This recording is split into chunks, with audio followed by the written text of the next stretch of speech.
আমাদের দেশের পীর সাহেবরা আছে, অনেকে মসজিদে যায় না, খানকায় বসে পড়ে। আবার আরো কামেল পীর যারা, তারা নামাজই পড়ে না, বেশি কামেল। উন্ডা বলে জীবনে নামাজের মতো নামাজ এক রেখাত পড়লেই হলো, সেই রেখাত কবে তা জানি না। এরপরে আরো কয় সিজদা দেব, নামাজ পড়বো, সিজদা দেবো না কোন জায়গা? শয়তান 8 লক্ষ বছর পর্যন্ত ইবাদত করে সারা দুনিয়া আসমান জমিনে সব জায়গা সিজদা দিয়ে নাপাক করে থুয়ে গেছে। এর শয়তানের ধরে নাই, শয়তান ও ধরছে। শয়তান কয় পাগল, আমি তো যতদিন সিজদা দিছি অতদিন শয়তান হই নাই, সিজদাটা না দিয়েই না শয়তান হলাম। তাও মাত্র কয়টা সিজদা না দিয়ে? কতক্ষণ? কয়টা? একটা সিজদা দিলি শয়তান শয়তান হতো না। 8 লক্ষ বছর সিজদা দিছি, ততদিন আল্লাহ আমারে শয়তান কই নেই। আমারে আল্লাহ কইছে মুআল্লিমুল মালাকুত, আমি ফেরেশতাদের লিডার। আমি বড় মুকাররম, বড় সম্মানী ছিলাম, মাত্র একটা সিজদা না দিয়ে আমি শয়তান হয়ে গেছি।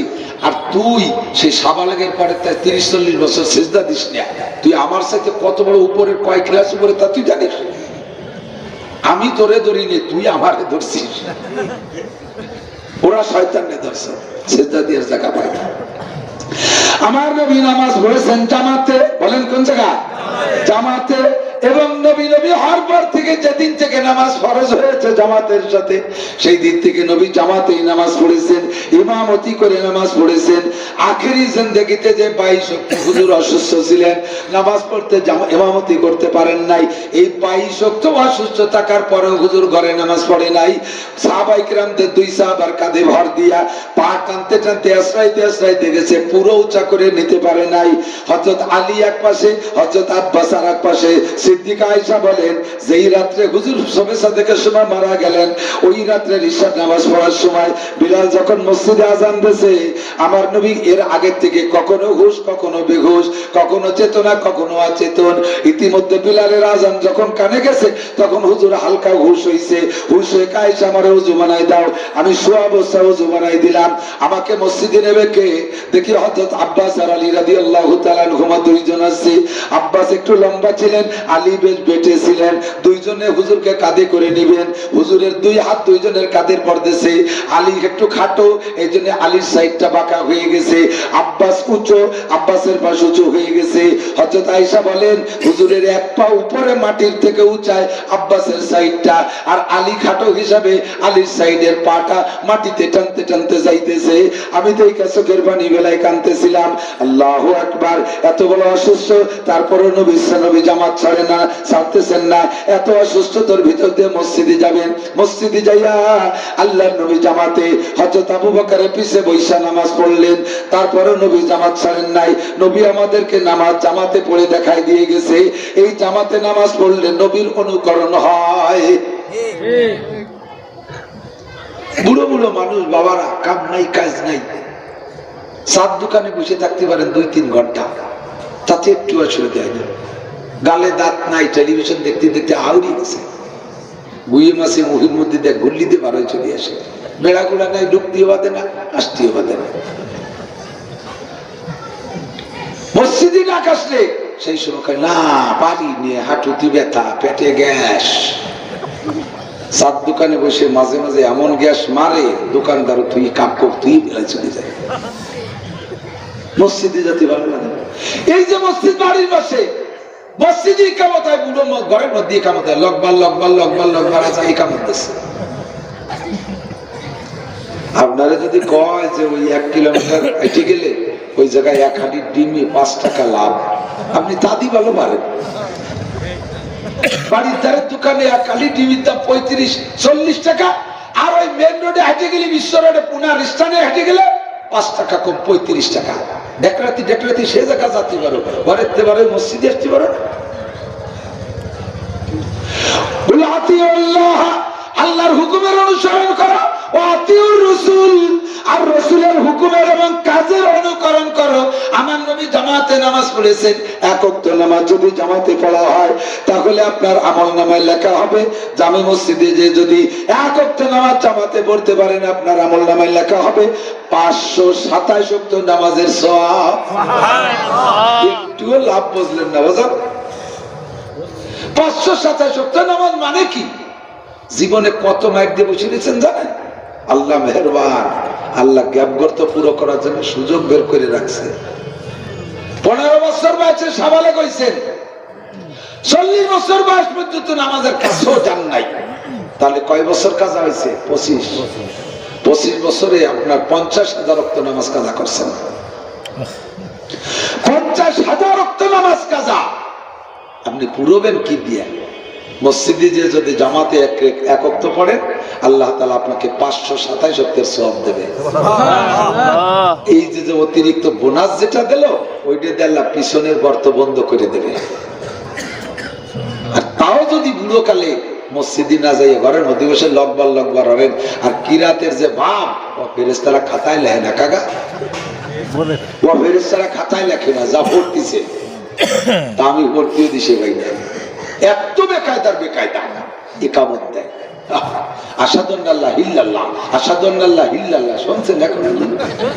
আইউলাতে সালাহ, আইউলাতে সালাহ, আইউলাতের ভালা, আইউলাতের ভালা, কত কাদামিস সালাহ, কত কাদামিস সালাহ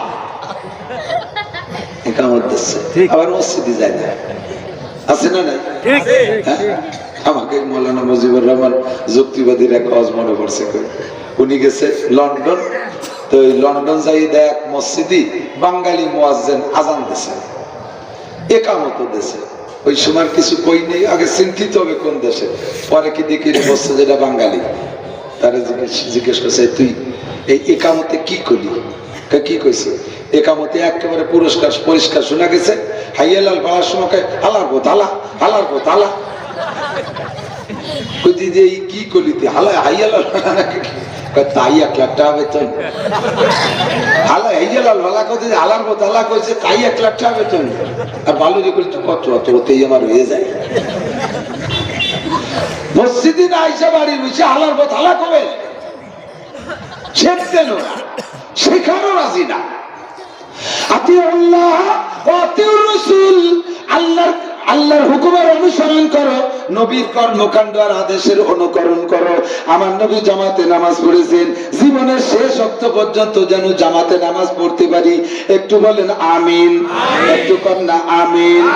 এই যে বোনাসটা আল্লাহ দেবে, ওই বোনাস দিয়ে বিগত জীবনের কাজা নামাজের গ্যাপ গর্ত ক্ষতি আল্লাহ পূরণ করে দিতে পারে। আল্লাহ পাকের ওয়াদা, ইন্নাল্লাহা লা ইয়াগফিরু আইয়ুশরাকা বিহি ওয়া ইয়াগফিরু মা দুনা যালিকা লিমান ইয়াশা। শুধু তোমার আমলনামায় শিরকি গুনাহ না থাকলে জীবনে যত কবিরা সগীরা যা কিছু করেছো, যে কোনো একটা ভালো কাজ দেইখা, যে কোনো একদিনের 2 রাকাত নামাজের পর আল্লাহ খুশি হইয়া, এক ওয়াক্তের নামাজের পর খুশি হইয়া আল্লাহ বিগত জীবনের সব গুনাহ maaf করে দিতে পারে। এইটাই হলো আল্লাহ পাকের সিস্টেম। এই জন্য আমার জীবনের শেষ ওয়াক্ত পর্যন্ত যাতে জামাতে নামাজ পড়বো, তাই বলে বিটিকে মসজিদে নেবেন না, মহিলাকে মসজিদে নেবেন না, মহিলারা মসজিদে যে নামাজ পড়ে এই সিস্টেমের মসজিদও বানাইবেন না। আজ থেকে 1500 বছর আগে যে সময় সাহাবায়ে কিরাম সকলেই বেঁচে ছিলেন, শুধুমাত্র আবু বকর মারা গেছে, নবী পাকের ইন্তেকালের পরে হযরতের ওমর খলিফা হওয়ার আগ পর্যন্ত, মাত্র ওমর খলিফা হওয়া পর্যন্ত বড়দের মধ্যে শুধু আবু বকর ইন্তেকাল করেছেন, আর সমস্ত সাহাবা জলিলুল কদররা আছে, একজন সাহাবা অনুপস্থিত নাই। সমস্ত সাহাবাদের উপস্থিতিতে আয়েশা সিদ্দিকা রাদিয়াল্লাহু তাআলা আনহার কথা অনুযায়ী উনি অভিযোগ করেছেন, খলিফাতুল মুসলিমিন মসজিদে আসেন, দেখেন মহিলারা বাচ্চা কাচ্চা নিয়ে আসছে মসজিদে, প্রত্যেকটা মহিলার সাথে বাচ্চা কাচ্চা আছে। এই মহিলারা বাচ্চা নিয়ে আসছে, মায়ে নামাজ পড়তেছে, বাচ্চায় পেশাব করতেছে, মসজিদের মধ্যে পায়খানা করতেছে, মা নামাজ পড়তে বসছে, সিজদায় গেছে, নিচে দিয়ে যে বাচ্চায় দুধ খাওয়া শুরু করে দিয়েছে, মা তাহিয়াতুতে বসছে, বাচ্চায় গায়ের কাপড় খুলে বেলায় দিয়ে দুধ খাওয়া শুরু করে দিয়েছে, পেশাব পায়খানা করে নষ্ট করতেছে, সামনে দিয়ে দৌড়াদৌড়ি করতেছে। হুজুর এই মহিলাদেরকে কি মসজিদে আসা বন্ধ করা যায়? হযরত ওমর কয়, আয়েশারে আমি তো আরো আগে থেকে এই ব্যাপারে ইচ্ছা করেছি, কিন্তু তুমি বাধা দাও নাকি, তুমি তো মহিলা, এই জন্য আমি কথা বলি নাই। আজকে যেহেতু তুমিও একমত, কাজেই আর সুযোগ দেওয়া যাবে না। এখন থেকে শুধু হেরেম শরীফের মসজিদ আর মসজিদে নববী, এই দুইটা মসজিদ ছাড়া কোন মসজিদে মহিলারা নামাজ পড়তে আসতে পারবে না। হযরত বড় অর্ডার দিয়ে গেছে, হযরত ওমর নিষেধ করে গেছে, কোন মসজিদে মহিলারা আসবে না। এই দুই মসজিদে অনুমতি এর জন্য দেশ বিদেশ থেকে মহিলা হাজিরা আসবে, হজ করতে আসবে, তারা এই হজের সুবাদে উমরার সুবাদে এখানে নামাজ পড়বে, তাও তাদের জন্য সেপারেট ব্যবস্থা করা ছিল। পরবর্তীতে বিভিন্ন দান্দায় আর বিভিন্ন দোকায় পড়া সৌদি আরবের ভিতরে এলোমেলো হয়ে গেছে। বন্ধুরা ভুল বুঝবেন না, সৌদি আরব মানেই যে একেবারে কিছু তা না। যতক্ষণ পর্যন্ত সৌদি আরবওয়ালারা কোরআনের পর থাকবে, হাদিস অনুসরণ করবে, ততক্ষণ পর্যন্ত সৌদি আমাদের অনুসরণীয়। যখন সৌদি আলারাও কোরআন হাদিস থেকে বিচ্যুত হয়ে যাবে, আমরা সৌদি আলাকে মানবো না। নিস্তে হজ্জাত কওলে ফেল খিচেপির কওলে হক ফেলে আহমদ রাবেগীর। সৌদি আলার আমার দলিল না, কোন পীর আমার দলিল না, সরমুনার পেশাব আমার দলিল না, আবু হানিফা শাফি আহমদ মালিক আমার দলিল না, হাজী শরিয়াতুল্লাহ আমার দলিল না, সদস্য আমার দলিল না। আল্লাহু আকবার, আমার দলিল হলো কোরআন আর হাদিস। কথা বলেন ঠিক না? এখন সৌদি আরবের ভিতরে সিনেমা হল তৈরি হয়ে গেছে। আমার নবী যদি এই সময় থাকতেন, ছোট্ট থেকে ছোট্ট একজন সাহাবা যদি বেঁচে থাকতেন, তাহলে বর্তমান সৌদির বাদশা ওই মোহাম্মদ বিন সালমানকে জুতো দিয়ে পিটাইয়া মাসনাদ থেকে নামাই দিত।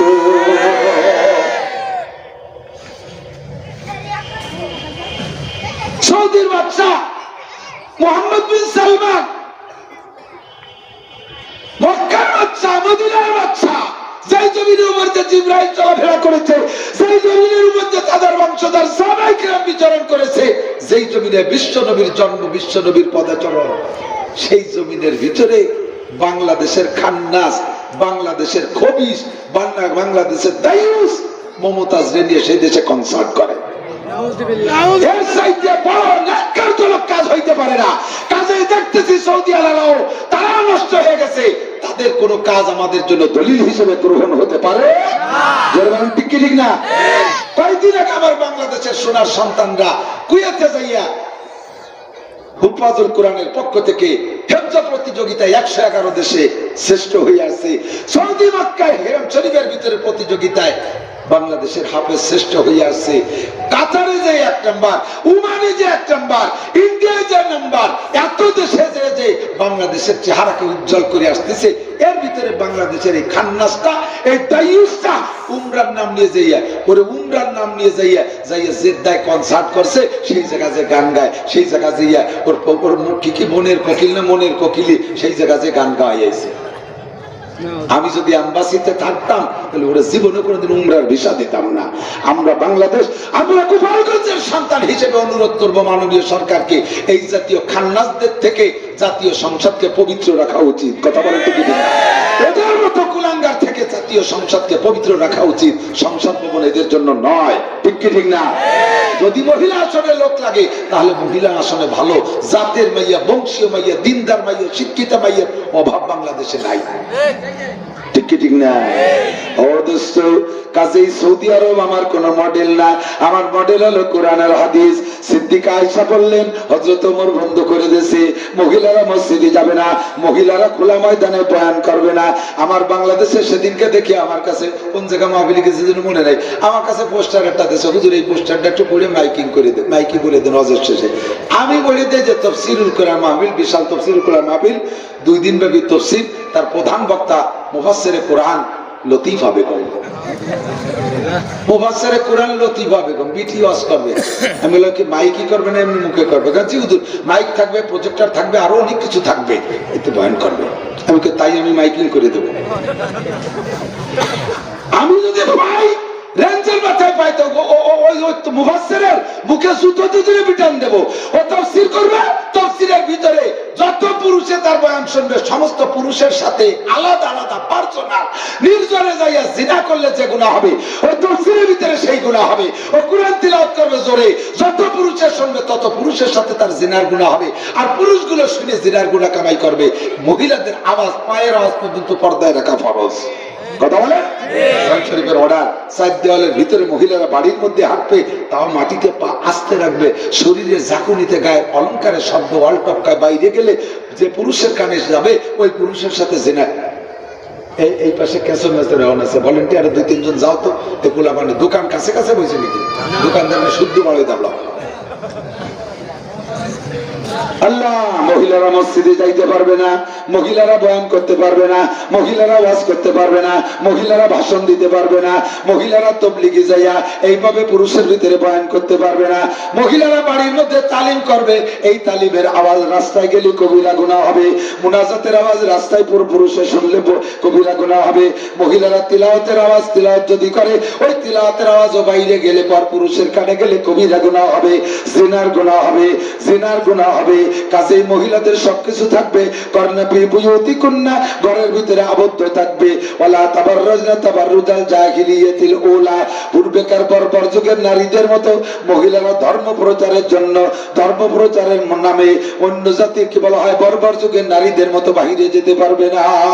মহিলারা নামাজ পড়বে ঘরে, উন্ডা যত নির্জনে নামাজ পড়বে সওয়াব তত বেশি হবে, আর পুরুষ যত ওপেনে নামাজ পড়বে তত সওয়াব বেশি হবে।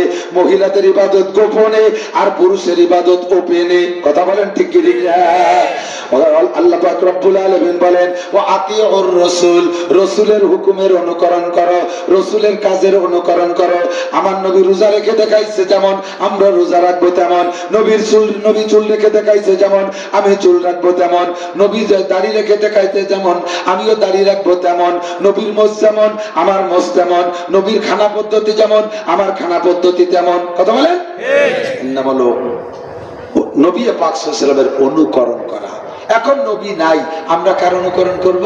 আল্লাহ পাক তাও রেখেছেন, কিয়ামত পর্যন্ত দরজাটা খোলা রাখছে, ওয়া উলিল আমরি মিনকুম, তোমাদের মধ্যে যারা ধর্ম বিশেষজ্ঞ, ইসলাম বিশেষজ্ঞ, শরীয়তের বড় হাক্কানি উলামায়ে কিরাম, তাদের অনুসরণ ও তাদের অনুকরণ করবা তোমরা সাধারণ পাবলিকরা। কারণ আল্লাহ পাক জানে যে বেশিরভাগ মানুষই থাকবে অশিক্ষিত, বেশিরভাগ মানুষ কোরআন হাদিস পড়ুয়া হবে না, বেশিরভাগ বলতে জায়গায় জায়গায় 99% পাবলিক হবে, সাধারণ পাবলিক হবে, তারা কোরআন হাদিস পড়তে পারবে না। কাজে আল্লাহ পাক বলে দিয়েছেন, ফাসআলু আহলা যিকরি ইন কুনতুম লা তাআলামুন। এদিক তাকান, যে বিষয় তুমি না জানো জাননেওয়ালার কাছে জিজ্ঞেস করে জেনে নেবা, জাননেওয়ালার কাছে জিজ্ঞেস করে জেনে নেবা। উত্তরবঙ্গে লম্বা এক সফর দিয়ে আসছি, রাত 8টা পর্যন্ত প্যান্ডেলে কোনো শ্রোতা নেই, বক্তা নাই স্টেজে, পোলাপান খালি গজল গায়। আমার দেশে যে রাত 10টায় আমার আগে এক বক্তা বয়ান করছে, অথচ আসল সময়টা যে সময় বয়ান শুনতে ভালো লাগে, রাত গভীর হলে ঘুম আসে, জিমেবে ঘুমাবে, ঘুম ঠেকানোর জন্য মাঝে মাঝে বসে বাদাম খাবে। গত রাত্রে এক মাহফিল করে আসি, আমার মনে হয় প্যান্ডেলে বাদামের খোসা হবে, খালি খোসাই হবে 2 মনের বেশি, এর বেশি বের করে ফেলাইছে, আর বেশি সওয়ালি করে 10-15 মন হতো। কোনো একটা জায়গা পা দেওয়ার জায়গা নেই বাদামের খোসার জায়গায়। গভীর রাত্রে রাত 11টার সময় দিচ্ছে আমারে, অত রাত সজাগ থাকতে বাদাম ছাড়া আর কেউ তো সজাগ রাখতে পারে? এই বাদামে সজাগ রাখছে। তো বাদাম খাওয়া আওয়াজ, এতে কোনো কাজ হয় না। এখন বাদাম নাই কের মুখে, এখন সবাই আমার দিক চেয়ে রয়েছেন, কিছু বলবো কিছু শুনবো। এই সময় বয়ান শুনতেও ভালো, করতেও ভালো। আমরা এই সুন্নাত জিন্দা করতে সুযোগ পেয়েছি, এজন্য সকলে পড়ি আলহামদুলিল্লাহ, সবাই পড়ি আলহামদুলিল্লাহ। এই মাদ্রাসাটা অনেক বয়সে, আগে একটা মাহফিলের ডেট ছিল আমার এখানে দেওয়া ছিল, মুরব্বীরা অতর্কিত ভাবে যাইয়া আক্রমণ করছে, আর কাশিয়ে নিতে আত্মীয় স্বজনে ভরা। রেস্তার আত্মীয় না থাকলেও আমি বারবার আসি যাই। এক তো গোপালগঞ্জের সন্তান, 5 থানার 1 থানা আপনারা, 2 নম্বরে আসা যাওয়া করতে করতে একেবারে ঘরে ঘরে আপন হয়ে গেছি। পার বডি প্রত্যেকটা এনি বডির সাথে আমার সাথে একটা সম্পর্ক হয়ে গেছে। ফাঁকে আরো সম্পর্ক গাঢ় করার জন্য কাইসেনি ভাটি ভাড়া জমি একটু কিনছি, মানে বাড়ি করার নিয়ত করছি, মাদ্রাসা করবো নিয়ত করছি ইনশাআল্লাহ। 2800 নিয়েছি ওই 6 লেনের বাসায়।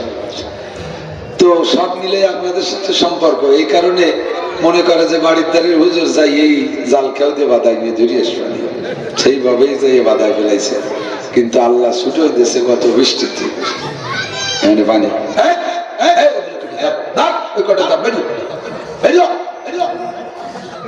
আমার বাড়ি বলবেন, আমার বাড়ি কিন্তু কাশিয়ে দিও, ইকো দিও না মাইকে, অপারেটর ইকো দিও না মাইকে, ওতে ডিস্টার্ব গেছে।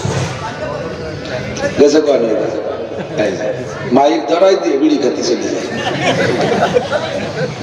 দুনিয়ায় এদিক থেকে আমাদের বাংলাদেশে সবচেয়ে মাঠের ওয়াজ বেশি, ওয়াজ সবচেয়ে বেশি শুনলে অপারেটররা শুনবে না কতক্ষণ? ওয়াজটা যদি হিদায়াতের নিয়তে শোনেন তাহলে ওই ওয়াজে পরিবর্তন হয়। আমাদের ওয়াজ যারা শুনে মাঠে হিদায়াতের আশায়, এমন মানুষ বহুত আছে আলহামদুলিল্লাহ, লক্ষ লক্ষ আমার ওয়াজে তবলিগি গেছে, লক্ষ লক্ষ আমার ওয়াজে দাড়ি কাটা সালাম দিছে, লক্ষ লক্ষ মানুষ আমার ওয়াজে নামাজ শিখছে, লক্ষ লক্ষ মানুষ আমার ওয়াজে বিড়ি খা সালাম দিছে। একটা অপারেটর, মাইক অপারেটর যে নামাজি হয়েছে আর বিড়ি খা সালাম দিছে, এর কোনো প্রমাণ নাই। কারণ ওরাও আজ শোনে, ওরা তো ব্যবসার নিয়েতে শোনে, ওরা তো হিদায়াতের নিতে শোনে না, দায়িত্ব শোনে। আমাকে লাগাই দিয়ে বিড়ি খাতে চলে যায়। এই মাইক হাসবে না, এই মাইক আলাদা টেস্ট করে যে দৌড়ের বাড়িতে না, এই ওকে টেস্টের কারণে ওই যে বারবার হ্যালো কয় 1 2 3, ওকে মুখিতে বিড়ির গন্ধ ঢুকতে ঢুকতে মাইকের ওখানে কথা কওয়া যায় না, ভগেটে আতর নাই। বিড়ি খাওয়া বাদ দিবি, অপর মাইক থেকে চলে যাবি তো দেশকে নিয়ে, আর ব্যবসা কই দেবো দেশকে নিয়ে। তোরা আমাকে মানুষ শক্ত করলে তোকে কব, আদর করলে তো 1 সেকেন্ডের দিকে দিন যাবা না, ইকো বন্ধ করে দাও। আল্লাহ, তো সেই মাহফিলটা মিস হয়ে গেছে বৃষ্টির কারণে। কেউ জানে না যে ওই সময় বৃষ্টি হবে। আমাকে বাঙালি বিজ্ঞানীরা কইছে, কিন্তু ওরা ভালো রে করতে দিছে ভাইনি। পরে আশপাশ যখন কইছে হবেই, তারপরে ওরা কয় হবে, এইভাবে ওই গেল যাওয়া বার্তা হয়েছে। পরে আর সময় নেই, রমজান পর্যন্ত কোনো সময় নেই। যে পরিশ্রম করতেছি টিকে থাকার মতো না। আপনাদের দোয়া আল্লাহ পাক বাঁচায় রাখছে আলহামদুলিল্লাহ। তো মূল মাহফিল আজকে গোপালগঞ্জ শহরে, সারাদিন ধরে পরিশ্রম করছে। মাদ্রাসা অনেক কিছু ছিল। এই মাদ্রাসার কমিটির লোক যারা, মাদ্রাসার কমিটিতে যারা আছেন, পরিচালনায় যারা আছেন, আমার আলোচনার সময় সব কাজ বাদ দিয়ে একটু বসতে হবে। কমিটির লোক বসতে হবে। আপনারা ডাইকে ঢুকিয়ে আইনে আরবেটাকে বসাইতে নিজেরা টোটো হয়ে বেড়াবেন, ফায়দা হবে না, কোনো লাভ নেই। বসতে হবে, আপনাদের ওয়াজ শুনতে হবে, আপনারাও ওয়াজ শুনবেন আগে। হ্যাঁ, হুজুরে মিলাদে লাগাই দিয়ে কবে পেটে বিড়ি খেয়ে বেড়ালি, ওই মিলাদ আসমানে যায় না। বসতে হবে, খুব জরুরি ভাবে বসতে হবে। মাদ্রাসাটা অনেক বয়সী জায়গা হিসেবে, প্রতিষ্ঠা বর্ষ হিসেবে অনেক বয়সী মাদ্রাসা, নাকি বলেন? অনেক বয়স না? আমার মনে হয় পুনা ওই পুরন মাদ্রাসা, বড় মাদ্রাসার চাইতে ভারী একটা পিছিয়ে না, বরঞ্চ আগেও হয়ে বসতে পারে। তো এই মাদ্রাসায় এতকাল বয়স হয়ে গেল, এখনো মাদ্রাসায় একটুক কেন, মাদ্রাসায় এতটুক কেন, বড় কেন হয় না, এই বিষয়ে পরামর্শ দেব। ওয়াজ বহুত করছি, কাশিনী এলাকায় আমার ওয়াজ শুনতে আর বাকি নেই। তারপরে অন্যান্য জায়গাতে যারা আছেন তারা মনে করেন একে মাদ্রাসার কথা কইতে আমরা বসেতে লাভ কি, সবার তো এই কোমানি ভয় নেই। যতটুক সময় আছে সবার কথাই হবে, আসতে হবে, বসতে হবে। আল্লাহ পাক রব্বুল আলামিন আমাদের সবাই তৌফিক দান করে, সবাই বলেন আমিন। আমরা মুসলমান, আমাদের ব্যক্তিগত মনচাহি জিন্দেগি করার নাম ইসলাম না, কথা বলেন। আমাদের এই জীবনটাকে পরিচালনা করা দুই ভাবে করতে পারি। একটা হলো আরবিতে তবলিগ ওয়ালারা বলে রবচাহি জিন্দেগি, আর একটা হলো মনচাহি জিন্দেগি। রবচাহি জিন্দেগির মানে হলো আল্লাহ পাক রব্বুল আলামিন যেভাবে চলতে বলেন ওইভাবে চলার নাম হলো রবচাহি জিন্দেগি। আর মনচাহি জিন্দেগি, আল্লাহ যা কয় কোক, আমার যা মনে চাই তাই করবো। ফাঁকে ফাঁকে একটা মিলাদ দেব 2 কেজি জিলাপি দিয়ে, এতে আল্লাহ খুশি হয়ে যাবে, বেচতে না দিয়ে পারবে না। যদি বেশি বেকায়দা হয়, পয়সা থাকলে একটা গরু কিনে জবাই দিয়ে দেবো, বেচতে চলে যাবো।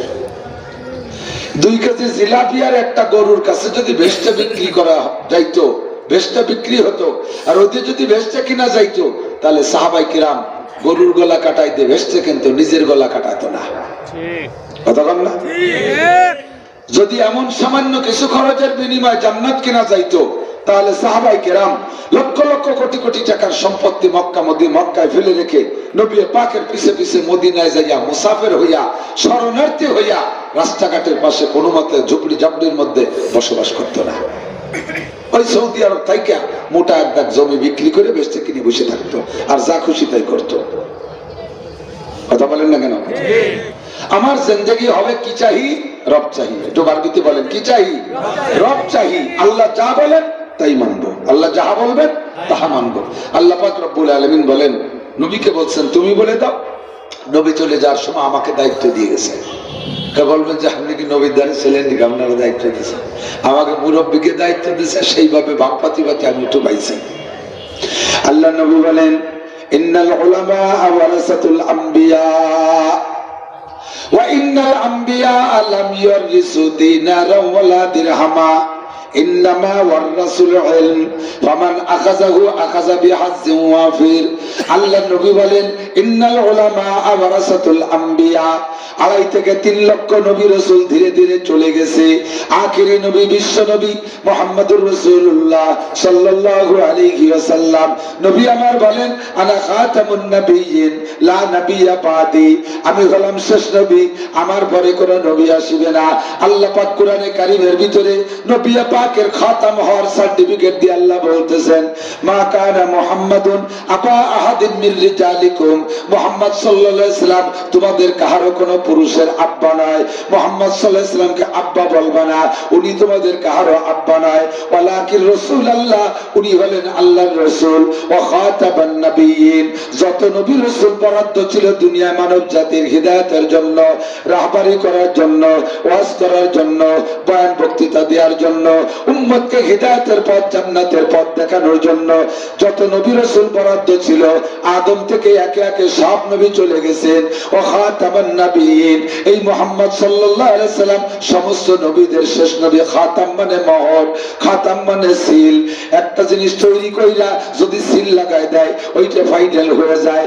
একবার একটা ফাইল কাগজ তৈরি কইরা এবার যদি অফিসার সাহেব সই কইরা সিল লাগায় দেয়, ওর মধ্যে আর কোনো সংযোগ চলে না, ওর মধ্যে কোনো সংযোজন চলে না, ওইটা ওই পর্যন্ত শেষ। পোস্ট অফিসের ভিতরে দেখছেন যে সময় পোস্ট অফিস ছিল, পোস্ট অফিস থেকে কাগজপত্র চিঠিপত্র বস্তার মধ্যে ভরিয়ে দিয়া পিস লাগাইয়া গালা দিয়া পিসের গায়ে একটা সিল লাগাই দিত। একবার যদি সিল লাগানো হয়ে যায় সকাল 10টার সময়, এরপরে হাজারো জরুরি চিঠি হইলে ওই সিল আর ওই বস্তা খুইলা ওই চিঠিটা ওই দিনের মধ্যে ঢুকানো হতো না, সিল হয়ে গেছে। আর নবুয়তের বস্তায় 2.5 থেকে 3 লক্ষ নবী আল্লাহ পাক ঢুকাইছেন। আখেরি সিল নবী হিসেবে আগে ব্যবহার করেছেন আমাদের নবী মুহাম্মদুর রাসূলুল্লাহ সাল্লাল্লাহু আলাইহি ওয়াসাল্লামকে। আমার নবীর পরে জগতে আর কোন নবী আসবে না? একটু কথা বলেন, আসবে? এই জামানায় যদি কিয়ামত পর্যন্ত কেউ নবী হিসেবে দাবি করে, ওইটা নবী না কাফের? ওটা মুমিন না কাফের? একটু জোরে কইতে হবে কি? যদি কেউ তারে কাফের না কয় তাহলে তার ইমানি দোষ আছে, তাহলে সেও কাফেরের খাতায় চলে যাবে। তারে কাফের বলে স্লোগান দিতে গিয়ে সে জায়গা মুখ বন্ধ করে রাখলে তা আপনার মৌন সমর্থন হয়ে যাবে। নবীর বিপক্ষে কোনো ভণ্ড যদি কেউ নবুয়তি দাবি করে তার পক্ষে, কাজে এক্ষেত্রে জবান বন্ধ রাখবেন না বাবা। একটা বার বললে আল্লাহর কাছে দামি হবেন। আমার নবীর পরে কিয়ামত পর্যন্ত আর কোন নবীর দরকার না। খাতামুন নবিয়্যিন, আমার নবী শেষ নবী, ঠিক না? এবার নবী চলে যাওয়ার সময় বলেন, দিনকে দুনিয়ায় যতক্ষণ রাখতে পারবা, দুনিয়াটা অতক্ষণ দুনিয়া থাকবে। যখন দুনিয়ায় দিন থাকবে না তখন আল্লাহ পাক দুনিয়া রাখবেন না। আল্লাহ বলবেন, কাফেরের জন্য দুনিয়া না, হিন্দুর জন্য দুনিয়া না, বুদ্ধের জন্য দুনিয়া না, খ্রিস্টানের জন্য দুনিয়া না, মুশরিকের জন্য দুনিয়া না, বেঈমানের জন্য দুনিয়া না, বেনামাজির জন্য দুনিয়া না, বেআল্লাহ ওয়ালার জন্য দুনিয়া না। দুনিয়া হলো ইমানদারের জন্য, দুনিয়া হলো দিনদারের জন্য। আমি দিনদারের জন্য দুনিয়া বানাইছি, দুনিয়াকে রাখছি আমি দিনদারের খাতিরে। আল্লাহ নবী বলেন, লা তাকুমুস সাআ হাত্তা ইউকালা ফিল আরদি আল্লাহ আল্লাহ, যতক্ষণ পর্যন্ত জমিনের মধ্যে একটা মানুষ থাকবে, অনলি একটা মানুষ আল্লাহ বলনেওয়ালা, অতক্ষণ পর্যন্ত ইসরাফিল আলাইহিস সালাম সিংহায় ফুঁক দেবে না, দুনিয়া ধ্বংস হবে না। সুবহানাল্লাহ। বহুত আলামত কিয়ামতের আগে, ফাইনাল আলামত, দুনিয়ার কোন দিনদার মানুষ থাকবে না। কমতে কমতে কমতে কমতে মুরব্বীরা কয় সবকিছু কমে যাচ্ছে, কে যাচ্ছে? আপনারা এখানে যারা 70-80 বছর বয়সের মুরব্বী আছেন, 60-65 যারা আছেন, আপনাদের মা চাচিরা যেভাবে পর্দা করতো, আপনাদের মেয়েরা কি শেখায় দেয় করে? আপনাদের পত্নী নাতনিরা কি তা করে? আপনাদের মেয়েরাও যা করছে নাতি পুতনিরা তা করে না। ডেলি ডেলি স্লো হয়ে যাচ্ছে। যাচ্ছে কি যাচ্ছে? এমন করে দিন কমতে কমতে কমতে কমতে গোটা দুনিয়া বেদিনে ভরে যাবে। ইসরাফিল আলাইহিস সালাম তো গায়েব জানে না, ইসরাফিল আলাইহিস সালাম ফেরেশতা, উনি গায়েব জানে না। ওনাকে আল্লাহ অর্ডার করবে উনফুক, ফু দাও, আর ইসরাফিল আলাইহিস সালাম সিংহায় ফু দেবে। তার আগ পর্যন্ত উনি জানেন না যে কোন জায়গা কি। তো ওনার কাছে ফেরেশতারা মাঝে মাঝে খবর পৌঁছে, হুজুর সব ফেরেশতার দায়িত্ব তো শেষ, এখন তো আপনারটা বাকি রয়েছে, কখন যেন এসে যায় অর্ডার, আপনি রেডি হন, কিন্তু আপনি কিন্তু রেডি হন। ফেরেশতারা ওনার যাকে বলবে এখন আমাদের নজরে দুনিয়ায় কোনো দিনদার নাই। ইসরাফিল আলাইহিস সালাম বলবে আল্লাহ ফু দেবো, এখন বলে দুনিয়ায় কেউ নাই দিনদার আল্লাহ বলনেওয়ালা। আল্লাহ কয় না, কাশিনীর ওই বাগানের ভিতরে জয়নগরের একের পুরোর কোন এক বাগান, ওর মধ্যে এক বুড়ি বসে বসে আল্লাহ আল্লাহ করতেছে। সারা দুনিয়া সব কাফের হয়ে গেছে, এক বুড়ি বসে বসে তসবিহ টিপতেছে বাগানের মধ্যে এক ঝুপড়ির মধ্যে। ওর কারণে ওই বুড়িটা না মরলে তো ফু দিয়া যাচ্ছে না। এক বুড়ি, এক বুড়ো, একটা লোকের কারণে, আল্লাহ আল্লাহ করার কারণে ইসরাফিল আলাইহিস সালাম সিংহে ফু দিতে পারবে না। তাহলে দুনিয়া টিকে আছে আমেরিকার শক্তির বলে, জাপানের প্রযুক্তির বলে, চায়নার প্রযুক্তি, ইন্ডিয়ান ক্ষমতা, বিশ্বের কোন ক্ষমতা বলে দুনিয়া নাই। আপনারা যারা ইমানদার বসে আছেন, আপনারা যারা আল্লাহ ওয়ালা আছেন, দিনদার আছেন, আপনাদের দিনদারির কারণে আল্লাহ দুনিয়া টিকেই রাখছে। কথা কান ঠিক না? এবার নবী বলেন আল্লাহ দুনিয়াকে যদি টিকে রাখতে, দিন টিকে রাখতে হবে। দিন টিকে রাখতে জন্য রাহবার লাগবে, আমির লাগবে, নেতা লাগবে, পরিচালক লাগবে, বক্তা লাগবে। আল্লাহ এতদিন পর্যন্ত বক্তা ছিলাম আমরা নবীরা, আমি হলাম শেষ নবী, আমি তো চলে যাব, সময় হয়ে গেছে। আমার পরে ধর্মের ধারক বাহক কারা হবে? ডাক্তার সাহেবকে দায়িত্ব দেব নাকি? ইঞ্জিনিয়ার রেখে আমি দায়িত্ব দেব নাকি?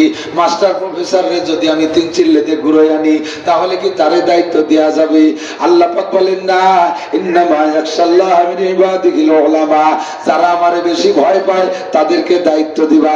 গোটা মানব জাতির মধ্যে আল্লাহকে বেশি ভয় পেয়েছে নবীগণ, এই জন্য আল্লাহ তাদেরকে দায়িত্ব দিয়েছে। নবীদের পরে উলামায়ে কেরাম আল্লাহরে চেনার মতো চেনে, আল্লাহরে বুঝার মতো বোঝে, আল্লাহরে ভয় করার মতো ভয় করে, এই জন্য উলামায়ে কেরামরে তুমি দিবা। নবীবার দায়িত্ব দিলেন, ইন্নাল উলামা ওয়ারাসাতুল আম্বিয়া, উলামায়ে কেরাম নবীদের অ্যাসিস্ট্যান্ট। নবীদের যে কাজ আলেমরা সেই কাজ করবে। নবীরা বয়ান করেছে, আলেমরা বয়ান করবে। নবীরা তাবলীগ করেছে, আলেমরা তাবলীগ করবে। নবীরা ছাত্রদেরকে সামনে করে বসায় পড়াইছেন। বিশেষ করে আমাদের নবী মসজিদে নববীতে মদিনায় যাওয়ার পরে হুজুর মাদ্রাসা করেছেন। মদিনায় যাইয়া মসজিদে নববীতে 460 জন ছাত্র রাইখা আমার নবী ওখানে বসে পড়াইছেন 460 জন। আবু বকর হুজুরের ছাত্র, ওমর হুজুরের ছাত্র, উসমান নবীর ছাত্র, আলী নবীর ছাত্র, আব্দুল্লাহ ইবনে সালাম নবীর ছাত্র, সালমান ফারসি নবীর ছাত্র, আবু হুরায়রা নবীর ছাত্র, আব্দুর রহমান ইবনে আবু বকর নবীর ছাত্র, আব্বাস রাদিয়াল্লাহু তাআলা নবীর ছাত্র, আব্দুল্লাহ ইবনে আব্বাস নবীর ছাত্র, এমন করে 100 লক্ষ সাহাবা নবীর ছাত্র। তবে মসজিদ মাদ্রাসায় ভর্তি হইয়া পড়েছেন 460 জন সাহাবা। কাজেই আমিও ছাত্র গড়েছি, আমিও পড়াইছি। উলামায়ে কিরাম মাদ্রাসায় পড়াবে, ছাত্র গড়বে। আমি দান করেছি, উলামায়ে কিরাম দান করবে। আমি জিহাদ করেছি, উলামায়ে কিরাম জিহাদ করবে। আমি পীর মুরিদি করেছি, উলামায়ে কিরাম পীর মুরিদি করবে। আমার যে কাজ, পরবর্তীতে আমার অ্যাসিস্ট্যান্ট নবী হলো উলামায়ে কিরাম, তারা সেই কাজ করবে। উলামায়ে কিরামের জিম্মায় এইগুলো করা। আমার নবী যে 4 কাম করেছেন, 1 নম্বরে তাবলীগ, বলেন 1 নম্বরে তাবলীগ। 2 নম্বরে কানান নবী সাল্লাল্লাহু আলাইহি ওয়াসাল্লাম মুআল্লিমান আযমা, আমার নবী ছিলেন শ্রেষ্ঠ উস্তাদ। আমার নবীর চাইতে বড় উস্তাদ জগতে আসে নাই। ওয়াকানান নবী সাল্লাল্লাহু আলাইহি ওয়াসাল্লাম মুসলিহান আযমা, আমার নবী ছিলেন শ্রেষ্ঠ আধ্যাত্মিক কামেল পীর।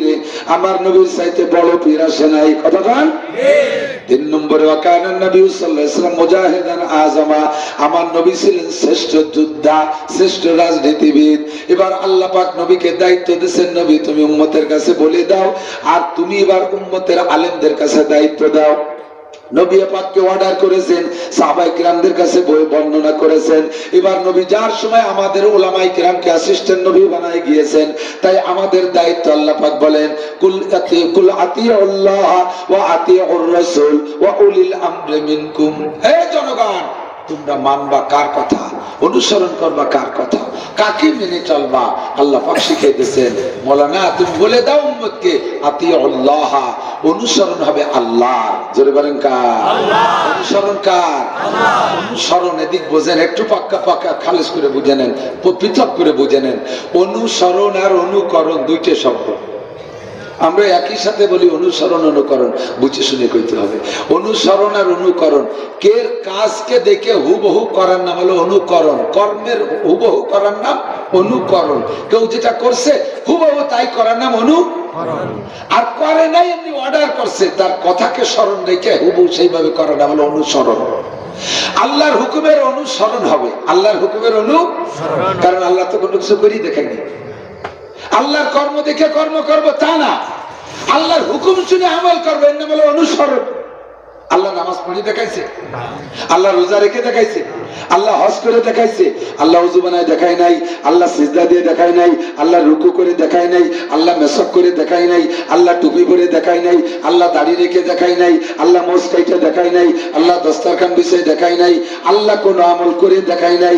আল্লাহ অর্ডার করছে আকিমুস সালাত ওয়া আতুজ যাকাত, আকিমুস সালাত ওয়া আতুজ যাকাত, ইযা কুনতুম ইলাস সালাতি ফাগসিলু ওজুহাকুম ওয়া আইদিয়াকুম ইলাল মারাফিকি ওয়ামসাহু বিরুউসিকুম ওয়া আরজুলাকুম ইলাল কাবাইন ওয়া ক্বালা তাআলা ফামান শাহিদা মিনকুমুশ শাহরা ফালইয়াসুম হুররিমাত আলাইকুমুল মাইতাতু ওয়াদ দামু ওয়াল খিনজির। এমন করে বহুত আয়াত আসছে। এই সব আয়াতের ভিতরে আল্লাহ পাক কিছু অর্ডার করছে, কিছু নিষেধ করছেন, কিছু অর্ডার করছে, কিছু নিষেধ করছে। এই অর্ডার, আদেশ আর নিষেধকে স্মরণ কইরা আল্লাহর হুকুমকে বাস্তবায়ন করার নাম হলো অনুসরণ। এবার আল্লাহর হুকুমকে অনুসরণ করব, সিস্টেম কি আমার জানা নাই, সিস্টেম কি আমার জানা নাই, আল্লাহ নিজে তো করে দেখাই দিয়ে যায় নাই। কাজেই কোন সিস্টেমে আমল করতে হবে এর একটা মডেল আর একটা স্যাম্পল আল্লাহ পাঠাইছে। সেই মডেল আর স্যাম্পল হলো মুহাম্মদুর রাসূলুল্লাহ। আমার নবী নামাজ পড়ছেন, কথা কয় না, খানকার মধ্যে একা একা আছে। আমাদের দেশের পীর সাহেবরা আছে, অনেকে মসজিদে যায় না, খানকায় বসে পড়ে। আবার আরো কামেল পীর যারা, তারা নামাজই পড়ে না, বেশি কামেল। উন্না বলে জীবনে নামাজের মতো নামাজ এক রেখাত পড়লেই হলো, সেই রেখাত কবে তা জানি না। এরপরে আরো কয় সিজদা দেব, নামাজ পড়বো, সিজদা দেব না কোন জায়গা। শয়তান 8 লক্ষ বছর পর্যন্ত ইবাদত করে সারা দুনিয়া আসমান জমিনে সব জায়গা সিজদা দিয়ে নাপাক করে থুয়ে দিয়েছে। এর শয়তানই ধরে নাই, শয়তান ও ধরছে। শয়তান কয় পাগল, আমি তো যতদিন সিজদা দিছি অতদিন শয়তান হই নাই, সিজদাটা না দিয়েই না শয়তান হলাম। তাও মাত্র কয়টা সিজদা না দিয়ে, কতক্ষণ কয়টা? একটা সিজদা দিলি শয়তান শয়তান হতো না। 8 লক্ষ বছর সিজদা দিছি, ততদিন আল্লাহ আমারে শয়তান কইনি। আমারে আল্লাহ কইছে মুআল্লিমুল মালাকুম, আমি ফেরেশতাদের লিডার, আমি বড় মুকাররম, বড় সম্মানী ছিলাম। মাত্র একটা সিজদা না দিয়ে আমি শয়তান হয়ে গেছি। আর তুই সেই সাবালেগের পরে 30-40 বছর সিজদা দিস না, তুই আমার সাথে কত বড় উপরে, কয় ক্লাস উপরে তা তুই জানিস? আমি তোরে ধরিনি, তুই আমারে ধরছিস। ওরা শয়তানকে ধরছে, সিজদা দিয়ে জায়গা পায় না। আমার নবী নামাজ পড়েছেন জামাতে, বলেন কোন জায়গা? জামাতে। এবং নবী হওয়ার পর থেকে যেদিন থেকে নামাজ ফরজ হয়েছে জামাতের সাথে, সেই দিন থেকে নবী জামাতেই নামাজ পড়েছেন, ইমামতি করে নামাজ পড়েছেন। আখেরি জিন্দেগিতে যে 22 ওয়াক্ত হুজুর অসুস্থ ছিলেন, নামাজ পড়তে ইমামতি করতে পারেন নাই। এই 22 ওয়াক্ত অসুস্থ থাকার পরেও হুজুর ঘরে নামাজ পড়ে নাই। সাহাবায়ে কিরামদের 2 সাহাবার কাঁধে ভর দিয়া পা টানতে টানতে আশ্রাইতে গেছে, পুরো উঁচা করে নিতে পারে নাই। হযরত আলী এক পাশে, হযরত আব্বাস আর এক পাশে। সিদ্দিকা আয়েশা বলেন, যেই রাত্রে হুজুর সবে সাদেকের সময় মারা গেলেন, ওই রাত্রে ইশার নামাজ পড়ার সময় বিলাল যখন মসজিদে আযান দিয়েছে, আমার নবী এর আগের থেকে কখনো হুশ, কখনো বেহুশ, কখনো চেতনা, কখনো অচেতন। ইতিমধ্যে বিলালের আযান যখন কানে গেছে, তখন হুজুর হালকা হুশ হইছে। হুশ হয়ে আয়েশা, আমারে ওযু বানাই দাও। আমি শোয়া অবস্থায় ওযু বানাই দিলাম। আমাকে মসজিদে নেবে কে? দেখি হযরত আব্বাস আর আলী রাদিয়াল্লাহু তাআলা আনহুমা 2 জন আছে। আব্বাস একটু লম্বা ছিলেন, আলী বেশ বেটে ছিলেন, দুইজনে হুজুরকে কাঁধে করে নিবেন, হুজুরের দুই হাত দুইজনের কাঁধের পড়তেছে। আলী একটু খাটো, এই জন্য আলীর সাইডটা বাঁকা হয়ে গেছে। আব্বাস উঁচু, আব্বাসের পাশ উঁচু হয়ে গেছে। হযরত আয়েশা বলেন হুজুরের এক পা উপরে মাটির থেকে উঁচায় আব্বাসের সাইডটা, আর আলী খাটো হিসাবে আলীর সাইডের পাটা মাটিতে টানতে টানতে যাইতেছে। আমি তো এই চোখের পানি বেলায় কাঁদতেছিলাম। আল্লাহু আকবার। এত বড় অসুস্থ, তারপরে নবী জামাত ছাড়ে না, ছাড়তেছেন না। এত অসুস্থতার ভিতর দিয়ে মসজিদে যাবেন, মসজিদে যাইয়া আল্লাহর নবী জামাতে হযরত আবু বকরের পিছে বৈশা নামাজ পড়লেন, তারপরে নবী জামাত ছাড়েন নাই। নবী আমাদেরকে নামাজ জামাতে পড়ে দেখাই দিয়ে গেছে, এই জামাতে নামাজ পড়লে নবীর অনুকরণ হয়। বুড়ো বুড়ো মানুষ বাবারা, কাম নাই কাজ নাই, সাত দোকানে বসে থাকতে পারেন 2-3 ঘন্টা, তাতে একটু অসুবিধা হয় না। গালে দাঁত নাই, টেলিভিশন দেখতে দেখতে আউড়িয়ে গেছে। গুয়ে মাসে মুহির মধ্যে দেখ গুল্লিতে বার হয়ে চলে আসে। বেড়াগুড়া নাই, ঢুকতেও বাদে না, আসতেও বাদে না। মসজিদে ডাক আসলে সেই সময় না পারি নিয়ে, হাঁটুতে ব্যথা, পেটে গ্যাস। সাত দোকানে বসে মাঝে মাঝে এমন গ্যাস মারে, দোকানদার তুই কাপ তুই বেলায় চলে যায়। মসজিদে যেতে ভালো লাগে। এই যে মসজিদ বাড়ির পাশে, মসজিদে ইকামত হয়, বুড়ো ঘরের মধ্যে ইকামত হয়, লগবার লগবার লগবার লগবার আছে, ইকামত দিচ্ছে। আপনারা যদি কয় যে ওই 1 কিলোমিটার হেঁটে গেলে ওই জায়গায় 1 হাঁড়ি ডিমে 5 টাকা লাভ, আপনি তাদি ভালো পারেন। বাড়ির ধারের দোকানে 1 হাঁড়ি ডিমের দাম 35-40 টাকা, আর ওই মেন রোডে হেঁটে গেলে, বিশ্ব রোডে পুনার স্থানে হেঁটে গেলে 5 টাকা কম, 35 টাকা। ডেকরাতি ডেকরাতি সে জায়গা যাতে পারো, ঘরের পারো, মসজিদে আসতে পারো। আল্লাহর হুকুমের অনুসরণ করো, আর রাসূলের হুকুমের এবং কাজের অনুকরণ করো। আমার নবী জামাতে নামাজ পড়েছেন, 1 ওয়াক্ত নামাজ যদি জামাতে পড়া হয় তাহলে আপনার আমলনামায় লেখা হবে। জামে মসজিদে যে যদি 1 ওয়াক্ত নামাজ জামাতে পড়তে পারেন, আপনার আমলনামায় লেখা হবে 527 ওয়াক্ত নামাজের সওয়াব। একটুও লাভ বুঝলেন না বাজার? 527 ওয়াক্ত নামাজ মানে কি? জীবনে কত মাইক দিয়ে বসে নিয়েছেন জানেন? আল্লাহ মেহেরবান, আল্লাহ গ্যাপ গর্ত পুরো করার জন্য সুযোগ বের করে রাখছে। 15 বছর বয়সে সাবালেগ হইছেন, 40 বছর বয়স পর্যন্ত নামাজের কাছেও যান নাই, তাহলে কয় বছর কাজা হয়েছে? 25 বছরে আপনার 50,000 ওয়াক্ত নামাজ কাজা করছেন। 50,000 ওয়াক্ত নামাজ কাজা আপনি পুরোবেন কি দিয়ে? মসজিদে যে যদি জামাতে 1 ওয়াক্ত পড়েন, আল্লাহ তাআলা আপনাকে 527 ওয়াক্তের সওয়াব দেবে। এই যে অতিরিক্ত বোনাস যেটা দিল, ওইটা দিয়ে আল্লাহ পিছনের গর্ত বন্ধ করে দেবে। আর তাও যদি বুড়ো কালে মসজিদে না যাই, ঘরের মধ্যে বসে লগবার লগবার হবেন, আর কিরাতের যে ভাব, ও ফেরেশতারা খাতায় লেখে না কাকা, ও ফেরেশতারা খাতায় লেখে না, যা পড়তেছে তা আমি পড়তেও দিছে ভাই না। এত বেকায়দার বেকায়দা ইকামত দেয়। আশহাদু আল্লা ইল্লাল্লাহ, আশহাদু আল্লা ইল্লাল্লাহ শুনছেন এখন? আইউলাতের সালাহ, আইউলাতের সালাহ, আইউলাতের ফালা, আইউলাতের ফালা, কত কাদামিস সালাহ, কত কাদামিস সালাহ, ইকামত দিচ্ছে। আবার মসজিদে যায় না, আছে না নাই? আমাকে মৌলানা মুজিবুর রহমান যুক্তিবাদীর এক ওয়াজ মনে পড়ছে। উনি গেছে লন্ডন, তো ওই লন্ডন যাই দেখ মসজিদে বাঙালি মুয়াজ্জিন আজান দিছে, ইকামত দিছে। ওই সময় কিছু কই নেই, আগে চিন্তিত হবে কোন দেশে, পরে কি দেখি বলছে যেটা বাঙালি। তারা জিজ্ঞেস করছে তুই এই ইকামতে কি করলি? কি কইছে? একামতে একেবারে পুরস্কার পরিষ্কার শোনা গেছে, হাইয়ালাল পাওয়ার সময় হালার গো তালা, হালার গো তালা। কি করলি হালা হাইয়ালাল তাই 1 লাখ টাকা বেতন, হালা হাইয়ালাল ভালা কথা হালার গো তালা কইছে তাই 1 লাখ টাকা বেতন। আর ভালো যে করলি কত ওতেই আমার হয়ে যায়। মসজিদে না আইসা বাড়ি বসে হালার গো তালা কবে শেখতেন ওরা, শেখারও রাজি না। আল্লাহ আল্লাহর হুকুমের অনুসরণ করো, নবীর কর্মকাণ্ড আর আদেশের অনুকরণ করো। আমার নবী জামাতে নামাজ পড়েছেন, জীবনের শেষ অক্ত পর্যন্ত যেন জামাতে নামাজ পড়তে পারি। একটু বলেন আমিন, একটু কর না আমিন। এই যে বোনাসটা আল্লাহ দেবে, ওই বোনাস দিয়ে বিগত জীবনের কাজা নামাজের গ্যাপ গর্ত ক্ষতি আল্লাহ পূরণ করে দিতে পারে। আল্লাহ পাকের ওয়াদা, ইন্নাল্লাহ লা ইয়াগফিরু আইয়ুশরাকা বিহি ওয়া ইয়াগফিরু মা দুনা যালিকা লিমান ইয়াশা।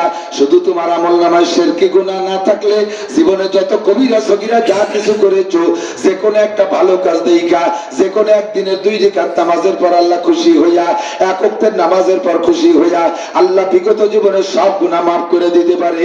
এইটাই হলো আল্লাহ পাকের সিস্টেম।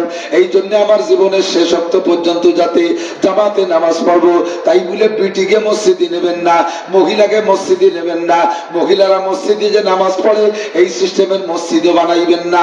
আজ থেকে 1500 বছর আগে যে সময় সাহাবায়ে কিরাম সকলেই বেঁচে ছিলেন, শুধুমাত্র আবু বকর মারা গেছে, নবী পাকের ইন্তেকালের পরে হযরতের ওমর খলিফা হওয়ার আগ পর্যন্ত, মাত্র ওমর খলিফা হওয়া পর্যন্ত বড়দের মধ্যে শুধু আবু বকর ইন্তেকাল করেছেন, আর সমস্ত সাহাবা জলিলুল কদররা আছে, একজন সাহাবা অনুপস্থিত নাই।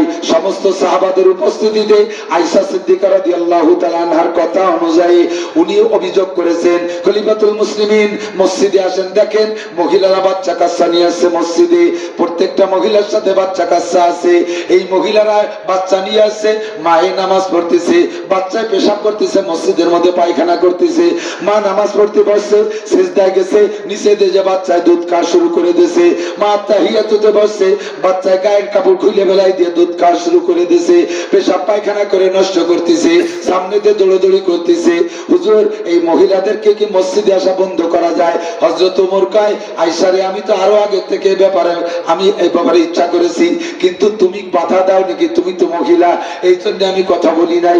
আজকে যেহেতু তুমিও একমত, কাজেই আর সুযোগ দেওয়া যাবে না। এখন থেকে শুধু হেরেম শরীফের মসজিদ আর মসজিদের নববী, এই 2টা মসজিদ ছাড়া কোন মসজিদে মহিলারা নামাজ পড়তে আসতে পারবে না। হযরত বড় অর্ডার দিয়ে গেছে, হযরত ওমর নিষেধ করে গেছে, কোন মসজিদে মহিলারা আসবে না। এই 2 মসজিদে অনুমতি এর জন্য দেশ বিদেশ থেকে মহিলা হাজিরা আসবে, হজ করতে আসবে, তারা এই হজের সুবাদে উমরার সুবাদে এখানে নামাজ পড়বে, তাও তাদের জন্য সেপারেট ব্যবস্থা করা ছিল। পরবর্তীতে বিভিন্ন দান্দায় আর বিভিন্ন দোকায় পড়া সৌদি আরবের ভিতরে এলোমেলো হয়ে গেছে। বন্ধুরা, ভুল বুঝবেন না, সৌদি আরব মানেই যে একেবারে কিছু তা না। যতক্ষণ পর্যন্ত সৌদি আরবালারা কোরআনের পর থাকবে, হাদিস অনুসরণ করবে, ততক্ষণ পর্যন্ত সৌদি আমাদের অনুসরণীয়। যখন সৌদি আলারাও কোরআন হাদিস থেকে বিচ্যুত হয়ে যাবে, আমরা সৌদি আলাকে মানব না। নিস্তে হজ্জাত কওল ফেল খিচেপির কওলে হক ফেলে আহমদ রাবেগীর। সৌদি আলার আমার দলিল না, কোন পীর আমার দলিল না, সরমুনার পেশাব আমার দলিল না, আবু হানিফা শাফি আহমদ মালিক আমার দলিল না, হাজী শরিয়াতুল্লাহ আমার দলিল না, সদর সাহেব আমার দলিল না। আল্লাহু আকবার, আমার দলিল হলো কোরআন আর হাদিস। কথা বলেন ঠিক কিনা? এখন সৌদি আরবের ভিতরে সিনেমা হল তৈরি হয়ে গেছে। আমার নবী যদি এই সময় থাকতেন, ছোট্ট থেকে ছোট্ট একজন সাহাবা যদি বেঁচে থাকতেন, তাহলে বর্তমান সৌদির বাদশা ওই মোহাম্মদ বিন সালমানকে জুতো দিয়ে পিটাইয়া মাসনাদ থেকে নামায় দিত।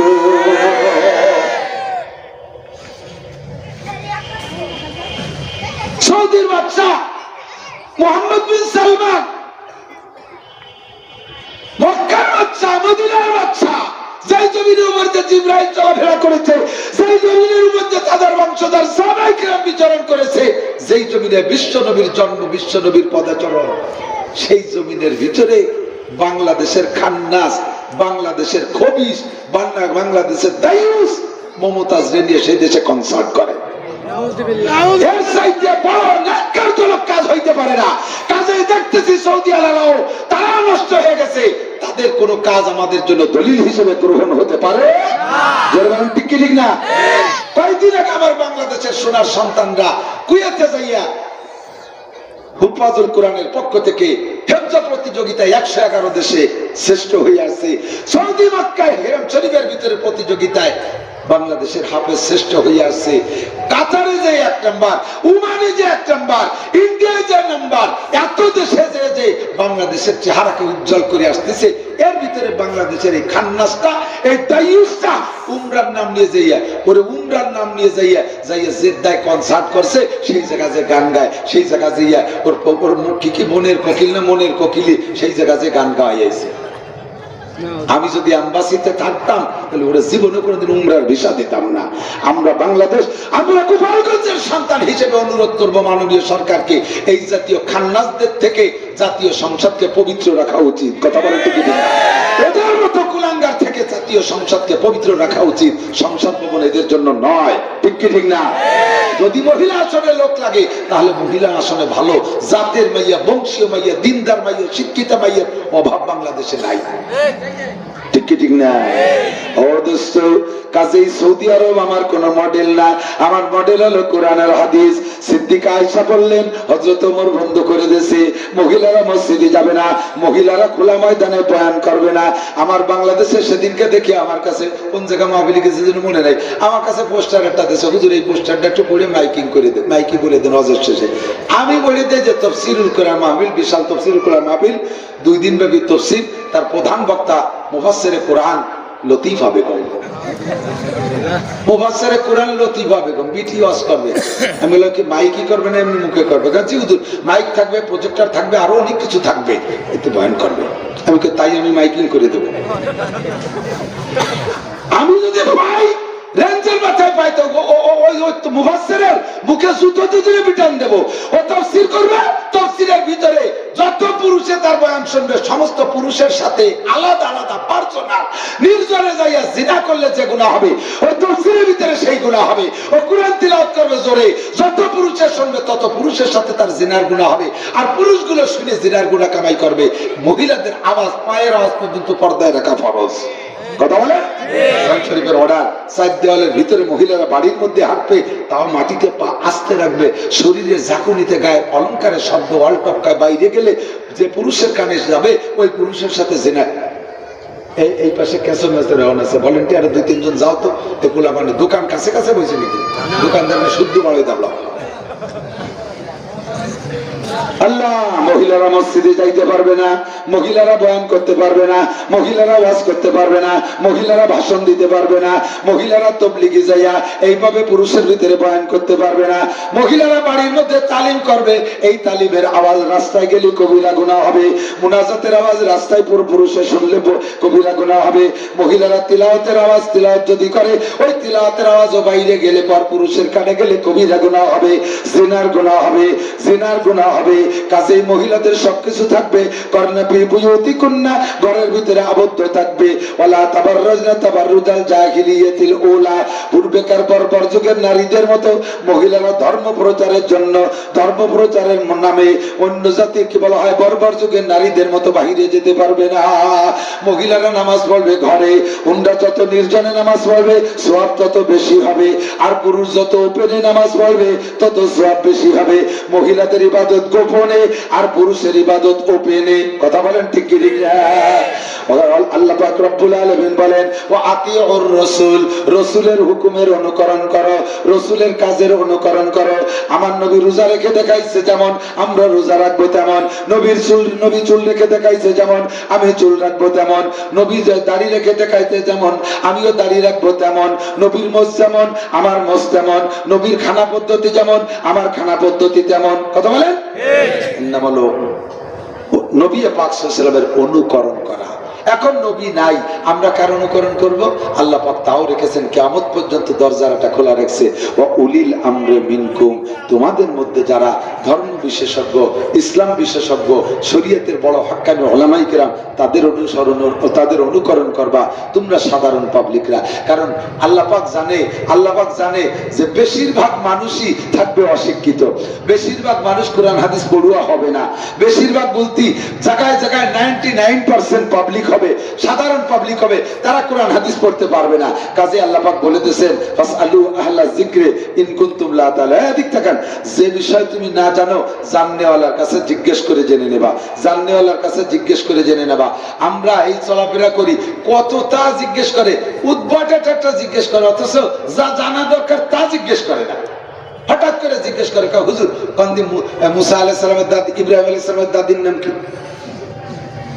বুড়ো ইব্রাহিম আলাইহিস সালামের দাদির নাম জিজ্ঞেস করছে। আমি বললাম কে ওই কি এরবে?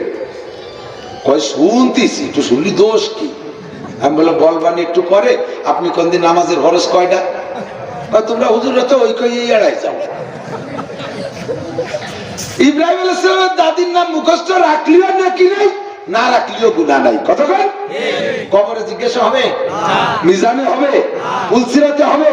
ইব্রাহিম আলাইহিস সালামের দাদির নাম মুখস্থ করলি অর্ধেক নেকি হবে না, পুয়াটা নেকি হবে না, এক জাররা পরিমাণ নেকি হবে না। কিন্তু তুমি বুড়ো নামাজের 13 ফরজ জানো না, যার কারণে নামাজটা সুন্দর করে পড়তে পারো না। আমি তো আসল জায়গায় হাত দিছি, এটা জিজ্ঞেস করো আমার কাছে। একটা বলেন যে হুজুর নামাজের 13 ফরজ কি কি একটু কয়ে দেন দি, নামাজের 14টা ওয়াজিব কি কি বলেন দি, হুজুর ফরজ ছুটে গেলে কি সমস্যা, এর সমাধান কি বলেন তো, হুজুর ওয়াজিব ছুটে গেলে কি এর সমাধান কি একটু বলেন তো। একটু কোনোদিন জিজ্ঞেস করেন আব্দুল কাদের জিলানীর বাপের নাম কি, আব্দুল কাদের জিলানীর মার নাম কি, অমকের মার নাম কি, বাপের নাম কি, এই আওয়াজ আওয়াজ জিজ্ঞেস করে কি লাভ? ওতে আবার কি হয়, ওতে আবার কি দরকার? আপনারা যদি জিজ্ঞেস করি বলেন তো হুজুর ফরজ কয়টা? 10টা। বন্দি কুলিয়ারা না হয় মানে দিয়া দাঁড়িয়ে খেলার কারণে সরকার হাত ধোয়া বা ধোয়া মাথা মুসা কান মুসা কান মুসা গুনতি গুনতি 15-16টা করে ফেলেছে। এটি বেশি হয়ে গেল, আরো ভারী। ও তো আপনাকে ভয়তে করছি উনি হুজুর ফরজ আরো বাড়ে, তো 16 কইছে আর ভয়তে করছে না। কিন্তু এই অজু বারো। গোসলে ফরজ কয়টা? চিন্তা আছে যে একটু গোসুতি যখন এত ঠিক, তাহলে গোসলে তো আরো বেশি হবে, গোসলে 25-26টার মতো হবে। এতে কিছুই জানে না, কিছুই জানে না। এই মাসে এক জায়গায় মাহফিল আছে, এই ব্যাসপুরির ওই ধারে, ওই জায়গা নোয়াখালী থিয়েটার তবলিগ জামাত আছে ওই জায়গা। এই তবলিগ জামাতের আমি সব এক মসজিদে জামাতে 3 দিন থাকার পরে আমার ওই জায়গায় মাহফিল, ওই মাহফিলই গেছে, যাই আমার সাথে বসছে গল্পে, হুজুর 3 দিন পর্যন্ত এই মসজিদে আমরা 2 বুড়োরে শুদ্ধ করে কলেমায় 3 দিন পর্যন্ত পড়াতেই পারলাম না। লাস্টে আজকে খুব রেগে গেছে। আমি বললাম মিয়া 80 বছর বয়স হয়ে গেছে, হয়তো কলেমা পড়তে পারে না, কিছু তার নামাজ পড়ে কি পড়ে কলেমা? হুজুর পড়ে দেয় লা ইলাহা ইল্লাল্লাহ মুহাম্মাদুর রাসূলুল্লাহ, এই তো কলেমা। উনি কয় লা ইলাহা মুহাম্মাদুর রাসূলুল্লাহ, মাঝে ইল্লাল্লাহ কয় না। 3 দিন পড়ানোর পরে যখন পারে না, এখন আমার মাথা খারাপ হয়ে গেছে, রাগ হয়ে গেছে। মিয়া বুড়ো হয়ে গেলেন, হয়তো কলেমাটা পড়তে শিখলেন না, এরকম নামটা কলেমা পড়ে। ওই বুড়ো সব দেখে মিয়া সব জায়গার কলেমা একরকম না। তোমাকে উবাইরে কলেমা ওই আছে, আমাকে এইবারে কলেমা লা ইলাহা মুহাম্মাদুর রাসূলুল্লাহ। কে সাবত নাম দেশে আমাকে বড় চিন্তা হতে পারে। লা ইলাহা মুহাম্মাদুর রাসূলুল্লাহ কলেমা জিন্দেগিটা শেষ করে দিয়েছে। বহুত মুসলমান বুড়ো হয়ে গেছে, এখনো শুদ্ধ করে কলেমা পড়তে পারে না। আছে না নাই? আছে না নাই? ও মুসলমান আছে, নামাজের 4টে ফরজ জানো না, ওযুর 4টে ফরজ জানো না, গোসলের 3 ফরজ জানো না, 1 ডজন ছেলে মেয়ে পয়দা দেছো, জীবনে কয়েক হাজার বার ফরজ গোসল হয়েছে তোমার, তুমি খালি আসের মতো ডুব দিয়ে উঠে চলে আসো, শরীরটা পাক হইনি। মহিলা কত কিছু করো, আসল মশা এই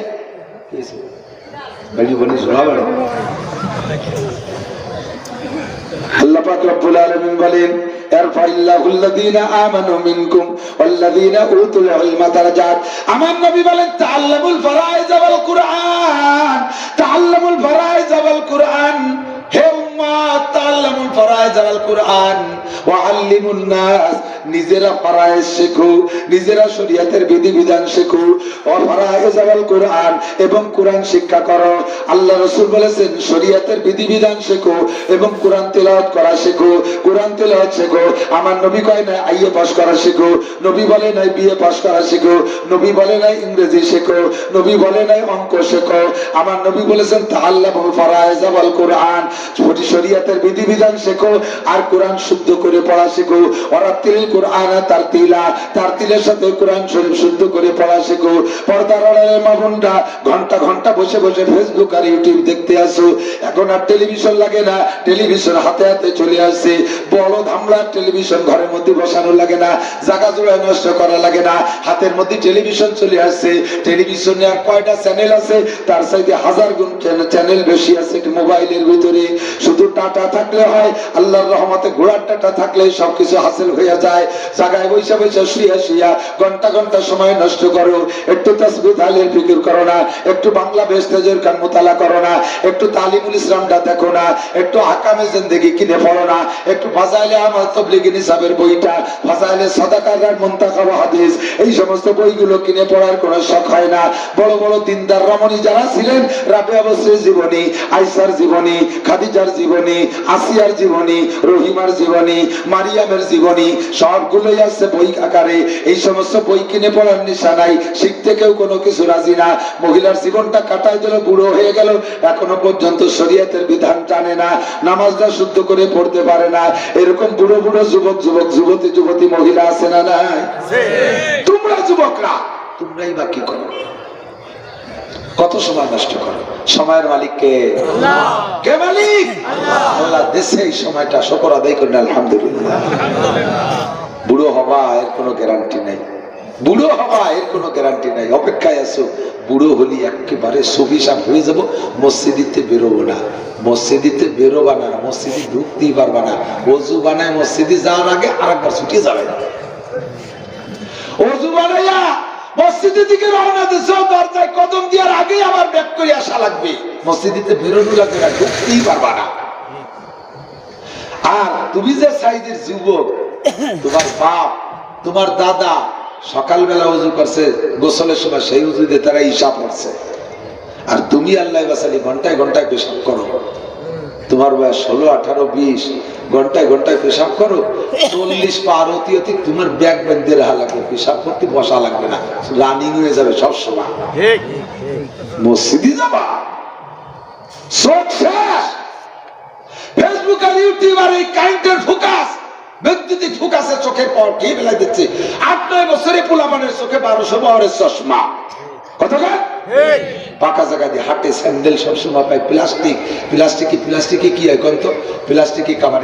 এই বোতলের ভিতরে পলিথিনের ভিতরে কিছু পেঁচায় রাখলে, কাঁঠাল আম পেঁচায় রাখলে তাড়াতাড়ি পাইকে যায়, এরপরে তাড়াতাড়ি পয়সে যায়, নষ্ট হয়ে যায়, ওর ভিতরে কিছু যায় না। পলিথিন বিছাইয়া ওর উপরে পানি ঢেলে দিলে, ওর উপরে কিছু রাখলে, খাবারও যদি রেখে দেন মাটির উপরে, ভিজে মাটির উপরে পলিথিন বিছাইয়া, নিচের থেকে ওই ভিজে কি পলিথিন বেঁধে উপরে ওঠে?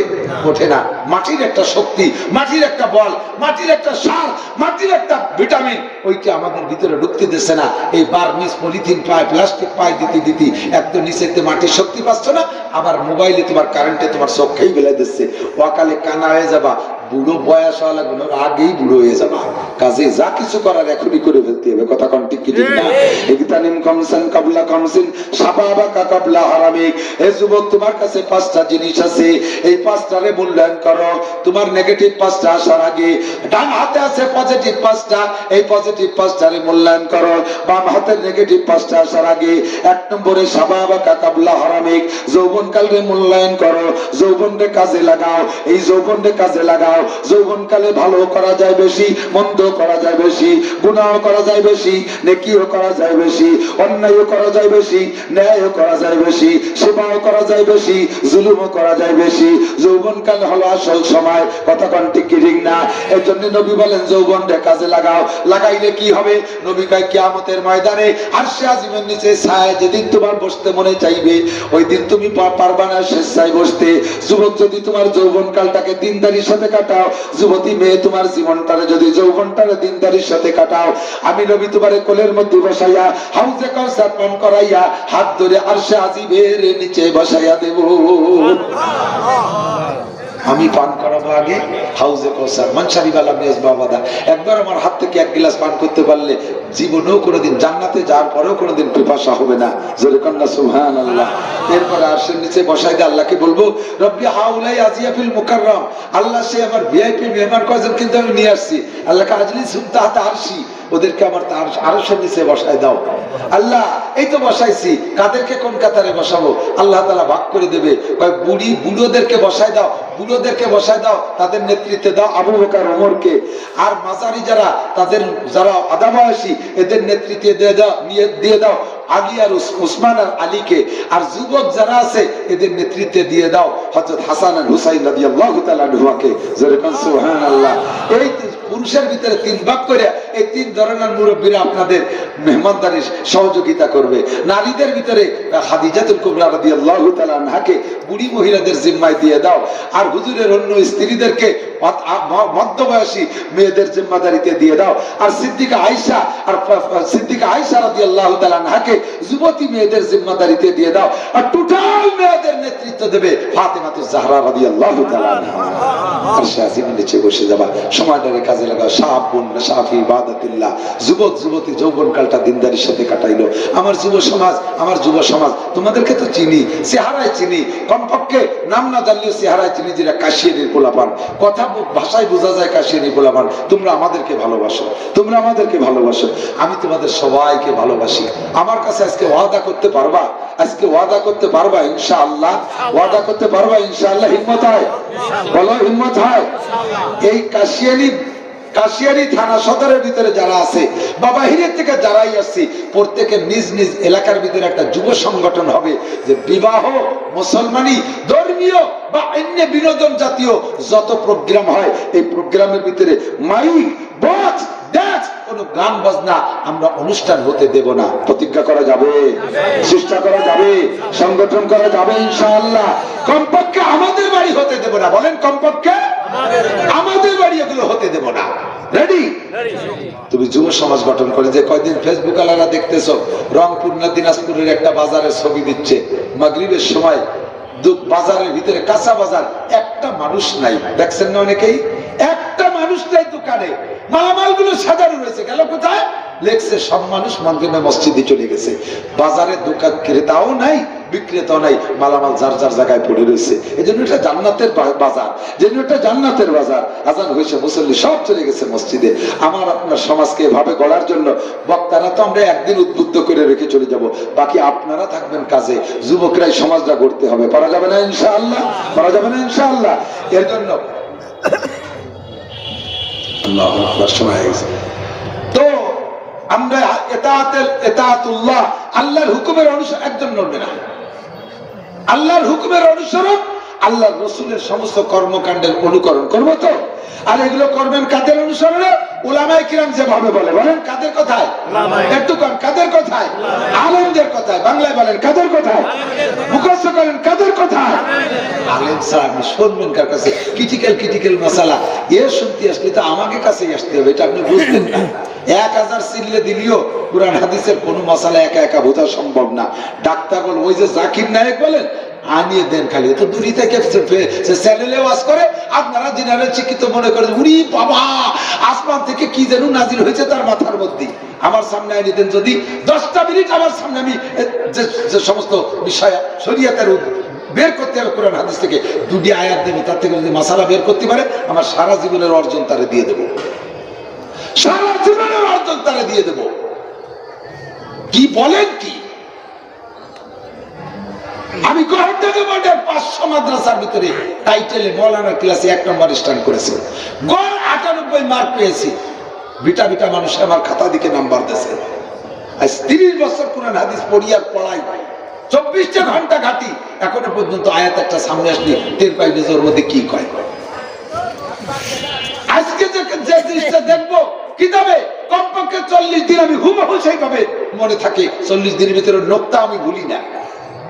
এতটুকু ব্রেন আল্লাহ তাআলা আমারে দিয়েছে। আর আমার চাইতে 1000 গুণ ব্রেন উলামায়ে কেরাম বাংলাদেশে আছে, তারা কোরআন হাদিস থেকে মাসালা বের করতে পারে না। জীবন ভরে ডাক্তারি হয়ে লাস্টে যাই একেবারে পণ্ডিতের ময়দানে চলে আসছে। অত সস্তা না। আপনারা নিজেরা জানেন না বিধায় মনে করেন যে কি যেন আসমান থেকে কইতেছে। পাশাপাশি মৌলবী এগেনস্টে ওয়াজ করলে সেটা একটু ভালো ঠায়, তাই একটু পছন্দ করেন। কোরআন হাদিসকে ঘাটতে হবে, বুঝতে হবে। আমরা কোরআন হাদিসের তলদেশ থেকে, সাগরের অথই তলদেশ থেকে মাসালা বের করে প্লেটে করে আনি আপনাদের সামনে দিছি, যে জায়গা আর কের কোনো হস্তক্ষেপের সুযোগ নাই, ক্ষমতাও নাই। আজকে উলামায়ে কিরাম পাশে আছে বিদায় বাঙালিরা সহি দিন নিয়ে চলতে পারতেছেন। একটু শুকর আদায় করেন আলহামদুলিল্লাহ, শুকর আদায় করেন আলহামদুলিল্লাহ। আমাদের এই মাদ্রাসাটা আজকে আসছে, আমি তো জীবনে জানি না যে এই জায়গাটা মাদ্রাসা। এখান থেকে তো কতই যাই, এই হঠাৎ করে হয়ে গেছে আমাদের মাওলানা নাজমুল আমার ছাত্র নাজমুল, এই যে সাহেব বাড়ি মাদ্রাসা কোন পাশে দিকে সাহেব বাড়ি এখানে মাদ্রাসা কয়েকদিন এসে কি সুন্দর মাদ্রাসা করে ফেলেছে। মহিলা মাদ্রাসা যেমন জমছে, পুরুষ মাদ্রাসা। মাওলানা আব্দুল করিম সাহেবরা ওই যে কলেজের দক্ষিণ পাশে কি সুন্দর মাদ্রাসা কালকে শুরু করছে। আর এই মাদ্রাসাটা এতদিন এভাবে থাকলো কেন? কেন থাকলো? মাদ্রাসা কেন হবে না? আমার গ্রামের মাদ্রাসার বয়স 36 বছর, প্রতিষ্ঠা বছর 36 বছর। আপনাদের এই কাশিয়ারি খারাটের জামাই হাজী আলাউদ্দিন ডাক্তার সাহেবের জামাই হযরত মাওলানা হাফেজ আব্দুল মান্নান সাহেব প্রতিষ্ঠাতা, ওই আমার সুলতান সিং মাদ্রাসার প্রতিষ্ঠাতা। আপনাদের এই পুনার হাজী আব্দুল জলিল সাহেব রহমাতুল্লাহ আলাইহি আমার নানা, আমার চাচা মাওলানা আব্দুল ওয়াহাব সাহেবের শ্বশুর। বলুরা জানেন নাকি? সন্দতে গেলে হুজুরের শ্বশুর। সন্দতে গেলে হুজুর আমার আপন ছোট চাচা, আমার আব্বা বড়, মেজে চাচা আব্দুল খালেক মজুমদার, উনি ছোট মাওলানা আব্দুল ওয়াহাব সাহেব আমার আপন মামা, চাচার শ্বশুর বাড়ি। কাজে এই দিক দিয়ে আপনারা সবাই আমার আত্মীয় স্বজন। ওই মুরব্বীরা আমার সুলতান সেই মাদ্রাসা প্রতিষ্ঠিত করে গেছে। অভাবের কারণে গ্রাম গায়ে প্রচুর অভাব। আমার সুলতানসি গ্রামের নামই ছিল এক সময় বাগাকাটা গ্রাম। বাগাকাটা পর্যন্ত নাম 10 আটি কাটিয়ে দেওয়া কাটিয়ে আগে এরকম বাগাকাটা, প্রত্যেকটা মানুষ বললে চলে বাগাকাটা ছিল। এই অভাবের কারণে যে কোনো কারণে হইতে পারেনি। আমি 10-13 সালে হাত দিছি। আমি তো কুকুরের হুজুর, আমি লক্ষ্মী ভাষার হুজুর। 13 সালে আমি কমিটির সভাপতি। 13 সালের পরে থেকে 10 বছর এখন হয়েছে, 22 সাল 10 বছর হয়েছে। যে দেখেন মাদ্রাসা চেহারা, যে দেখেন মাদ্রাসা চেহারা। কমিটি ছিল না বহুকাল, আমার থেকে কমিটির পরে সভাপতিত্ব কমিটি শুরু হয়েছে। আলেম সভাপতি, আমি সভাপতি, মাওলানা মনিরুজ্জামান সাহেব সেক্রেটারি। আমার মোহতামিম বানাই দিয়েছে। ফিরে আবার সেই প্রতিষ্ঠাতা হাফেজ আব্দুল মান্নান সাহেব, হাজী জালালউদ্দিন কি বলে আলাউদ্দিন ডাক্তার সাহেবের জামাই, উনি এখন ফিরে সভাপতি হয়েছেন। আলেম সভাপতি, যে যে প্রতিষ্ঠানের জন্য মানায় তারে সেখানে। আমার যদি এই কাশিয়ারি কলেজের সভাপতি বানায় দেয়, ওর 2 দিনও চলবে না, কারণ ওর কিছু বুঝি নেই। আর কিছু বুঝিলে তা না। আমি ইংরেজি মোটামুটি পড়তে পারি, অঙ্ক যোগ গুণ ভাগ বিয়োগের 4 প্রকার অঙ্কই তো আসল। ওই গসাগু লসাগু লাগে কত পরে যাইয়া, আসল তো 4 প্রকার, ও আমি পারি। বাংলা এত ভালো পারি, ইনশাআল্লাহ আমার সাথে আইয়ে বাস বিয়ে বসালারা তাড়াতাড়ি করিয়ে পারবেন না। এই যে ব্যানার, আমি হুবহু এর চাইতে সুন্দর ব্যানার লিখে দিতে পারি, এত ফার্স্ট ক্লাস আর্ট ম্যান। তাহলে ও জায়গায় এতটা পারি। তারপর আমারে গোপালগঞ্জ কলেজের সভাপতি বানায় না, কোনো বিশ্ববিদ্যালয়ের ভাইস চ্যান্সেলর বানায় না, কোনো জায়গায় হাই স্কুলের সভাপতি বানায় না। আমি মৌলবী, আমি 3-4টা বাড়ি, তারপরে ও জায়গা আমারে বানায় না। আমারে বানানো উচিত কোন জায়গা? আমার সুলতান সেই মাদ্রাসা, সন্দুদিগিরি মাদ্রাসা, বাংলাদেশের যে কোনো মাদ্রাসা পরিচালনার সভাপতি মোহতামিম আমারে বানায় দেন, ইনশাআল্লাহ সেখানে আমি ফিট। কারণ আমি এই জগতে আমার জন্ম, আমি এটা ভালো বুঝি, এটা আমি বুঝি। মাদ্রাসাকে আমার হাতে সম্পূর্ণ একেবারে বিশ্বস্ততার সাথে ছেড়ে দিতে হবে, নইলে মাদ্রাসা হবে না। আল্লাহর রহমতে আমার মুরব্বীরা ছেড়ে দিয়েছে। মাঝে মাঝে ডেকে নিয়ে আসি, একটা কিছু করিয়া ডেকে নিয়ে আসি, করার শুরুতে একটু ডেকে বলি যে আমি এটা করবো। আমার যা পারেন দেন, না পারেন দোয়া দেন, যাইয়ে যা পারেন দেয়। যদি 20 লাখ টাকার কাজ হয়, হয়তো লাখখানিক টাকা গ্রামের তে গুছাই দেয়, আর দোয়া দেয় আমার 50-60 লাখ টাকা। তাতে আমি করে উঠি, তাতে আমি করে উঠি। এই 10 বছরের ভিতরে আমার মাদ্রাসা যে দেখেন, গহরডাঙ্গা বোর্ডের ভিতরে 1 নাম্বার। আমার সুলতান সেই মাদ্রাসার ছাত্র, গত বছরে টাইটেলের ক্লাস করছি। আমার মাদ্রাসা 1 number, Gohardanga result 2 number, second হয়েছে গহরডাঙ্গা, আমি ফার্স্ট। আরো ভালো রেজাল্ট হবে ইনশাআল্লাহ। ফার্স্টের উপরে আর কি ভালো হয়? ওটা হলো মাওলানা কিল হাইয়াতুল উলিয়া ঢাকা বোর্ড থেকে পরিচালিত। ইনশাআল্লাহ আমার মাদ্রাসার রেজাল্ট আরো ভালো হবে। মহিলা শাখায় 500, পুরুষ শাখায় 500 ছাত্র, 1000 ছাত্র ছাত্রী। এই 1000 এর ভিতরে প্রত্যেক মাসে 5-6-7 টন চাউল লাগে বোর্ডিং এর। গ্রামে এক মুষ্টি চাউল দিয়া ছাড়া 1 বস্তা চাউল দেওয়ার মানুষের অভাব আছে। আর কাশিয়ানী থানা সদর এ জায়গা 3-4টে, যাই হোক, কোনা মাদ্রাসা, ওই মার্কাজুল মাদ্রাসা, এই সাহেববাড়ি মাদ্রাসা, এটা মাদ্রাসা হোক 4টে, কোনো অসুবিধা নাই। ওই রেল স্টেশন মাদ্রাসা 5টা হোক, কোনো সমস্যা নাই। এর ভিতরে একজন মানুষ একটা মাদ্রাসা চালাইতে পারে। এখন মাদ্রাসা হওয়ার জন্য এটা পরামর্শ দেব, কমিটির লোক আছে তো, আর মাদ্রাসা নষ্ট করার জন্য এটা পরামর্শ দেবো। এদিকটা কেন? আমার উস্তাদ মাওলানা আকিল আলী সাহেব রহমতুল্লাহ আলাইহি একটা উদাহরণ বলতেন, মিয়া মহিলারা ভাত রান্ধে ছিল, আগের ভাত রান্ধার কি, ইদানিং কালে ভাত রান্ধা বাদ দেন, ও তো রাইস কুকারে দিয়ে ঘুমাইতে উঠে খায়, উঠে পেট্রোল তুলতে উঠে খায়, সবই তো অটো হয়ে গেছে। আগের বেটিরা যে ভাত রান্না করতো চুলায়, হাড়িতে চাল ধুয়ে দিয়ে, জাল ধরাই দিয়ে, মহিলারা তরি তরকারি করতো, কুটে কুটে পানির মধ্যে একটা ডিসির মধ্যে তুইতো। তো তরি তরকারি করতেছে, বেগুন কুটে কুটে পানির ডিশির মধ্যে রাখতেছে, এর মধ্যে ভাত উতলইছে, উতলানো বোঝেন তো, ভাত উতলইছে, ভাত উতলালে ঢাউন সিট করে দেয় না, ঢাকুনির ভিতরে যে ফ্যান হয় অনেক সময় ঢাকুন দিয়ে নামায় অথবা ওলন দিয়ে এভাবে উঠে উঠে পাশে ডিশির মধ্যে রায়, গরম ফ্যান আধা ডিশ। মহিলায় বেগুন কুর্তি কুর্তি ভুল করবে একখান বেগুন পানির মধ্যে না ফেলাইয়া ওই সেই গরম ফ্যানের মধ্যে সে নিতেছে। গরম ফ্যানের মধ্যে যখন বেগুন একখান পড়ে গেছে, ওই বেগুন খান কিন্তু ডসা হয়ে গেছে। পরে সব বেগুন যে তরকারি রান্না করছে, অন্য পানির মধ্যে যে বেগুন ছিল সেগুলো সিজে মম হয়ে গেছে। এই ফ্যানে পড়া বেগুন খান ওইরকম দেড়া হয়ে পড়ে গেছে। ওর সাথে যত জাল দেন ওখানের সাথে আমি তো কালেকশন করবো, আমি তো চুপ করে বসে। 1 টাকাও কেউ দেবেন না, 1 টাকাও কেউ দেবেন না, 1000 2000 দেবেন সবাই। 1 টাকা দিয়ে কি হবে? এখন এই পানিতে পড়াগুলো সিজে যায়, ফ্যানে পড়াটা সেজে না। কোন মাদ্রাসা নেই ফাঁকা চর, সেই জায়গা শুরু করে মাদ্রাসা 5 তলা হয়ে যায়। আর কিছু কিছু মাদ্রাসা এরকম আধা সেদ্ধ ফ্যানে পড়া বেগুনির মতো ডসা হয়ে থাকে। এই গরম ফ্যান কি? এই গরম ফ্যান কি? এই গরম ফ্যান খুঁজে বের করিয়া ফ্যান ফেলাই দেন, ফ্যান ফেলাই দেন। 1 নম্বর বলবো মৌলবীকে, মৌলবীরা সাম্মা খায়। ওহা আচ্ছা, এই জায়গাতে আর এক জায়গায় 200 টাকা বেতন বেশি পাইছে, হুট করে ফেলাই দিয়ে চলে যায়।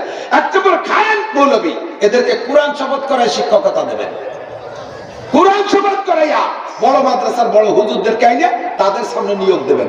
হয় কথা না কথা চলে যাবে, আর আরেক জায়গায় 500 টাকা বেতন বেশি পাইয়ে বছরের মাঝখানে পোলাপান গুলোকে ফেলাই চলে যায়। ওর নামে মামলা দিয়ে জেলে ঢুকে দিতে। দিনের জন্য কোরআন শিখছো, পেট পালার জন্য কোরআন পড়ছো, তোদের কারণে মাদ্রাসাগুলো ধ্বংস হয়ে যায়। এটা একটা গরম ফ্যান। এই গরম ফ্যানে পড়লে মাদ্রাসা মোটে বড় হয় না, এমনটা সেজেই না। আর ওহা আচ্ছা, এখান থেকে ওখানে ভালো। এই গরুর কোনোদিন পেট ভরে না। দেখবেন গরুরে গোসল দিয়ে এই দুগলোর মধ্যে বাঁধতে তুইছেন বল খেলা মাঠে, তাও দিন ভরে ঘুরতি ঘুরতি ঘুরতি ঘুরতি কুস্তি কুস্তি খাইয়ে পেট ভরে যায়। আর গরুরে ডাঙ্গায় ফাঁকা ফাঁকা ছাড়িয়ে দেবেন, 1 কামড় খাইয়ে এরম দেয়। আর দাঁত চড়ে কয় ওহা আচ্ছা, মানে এই জায়গা ভালো না ওই জায়গা ভালো।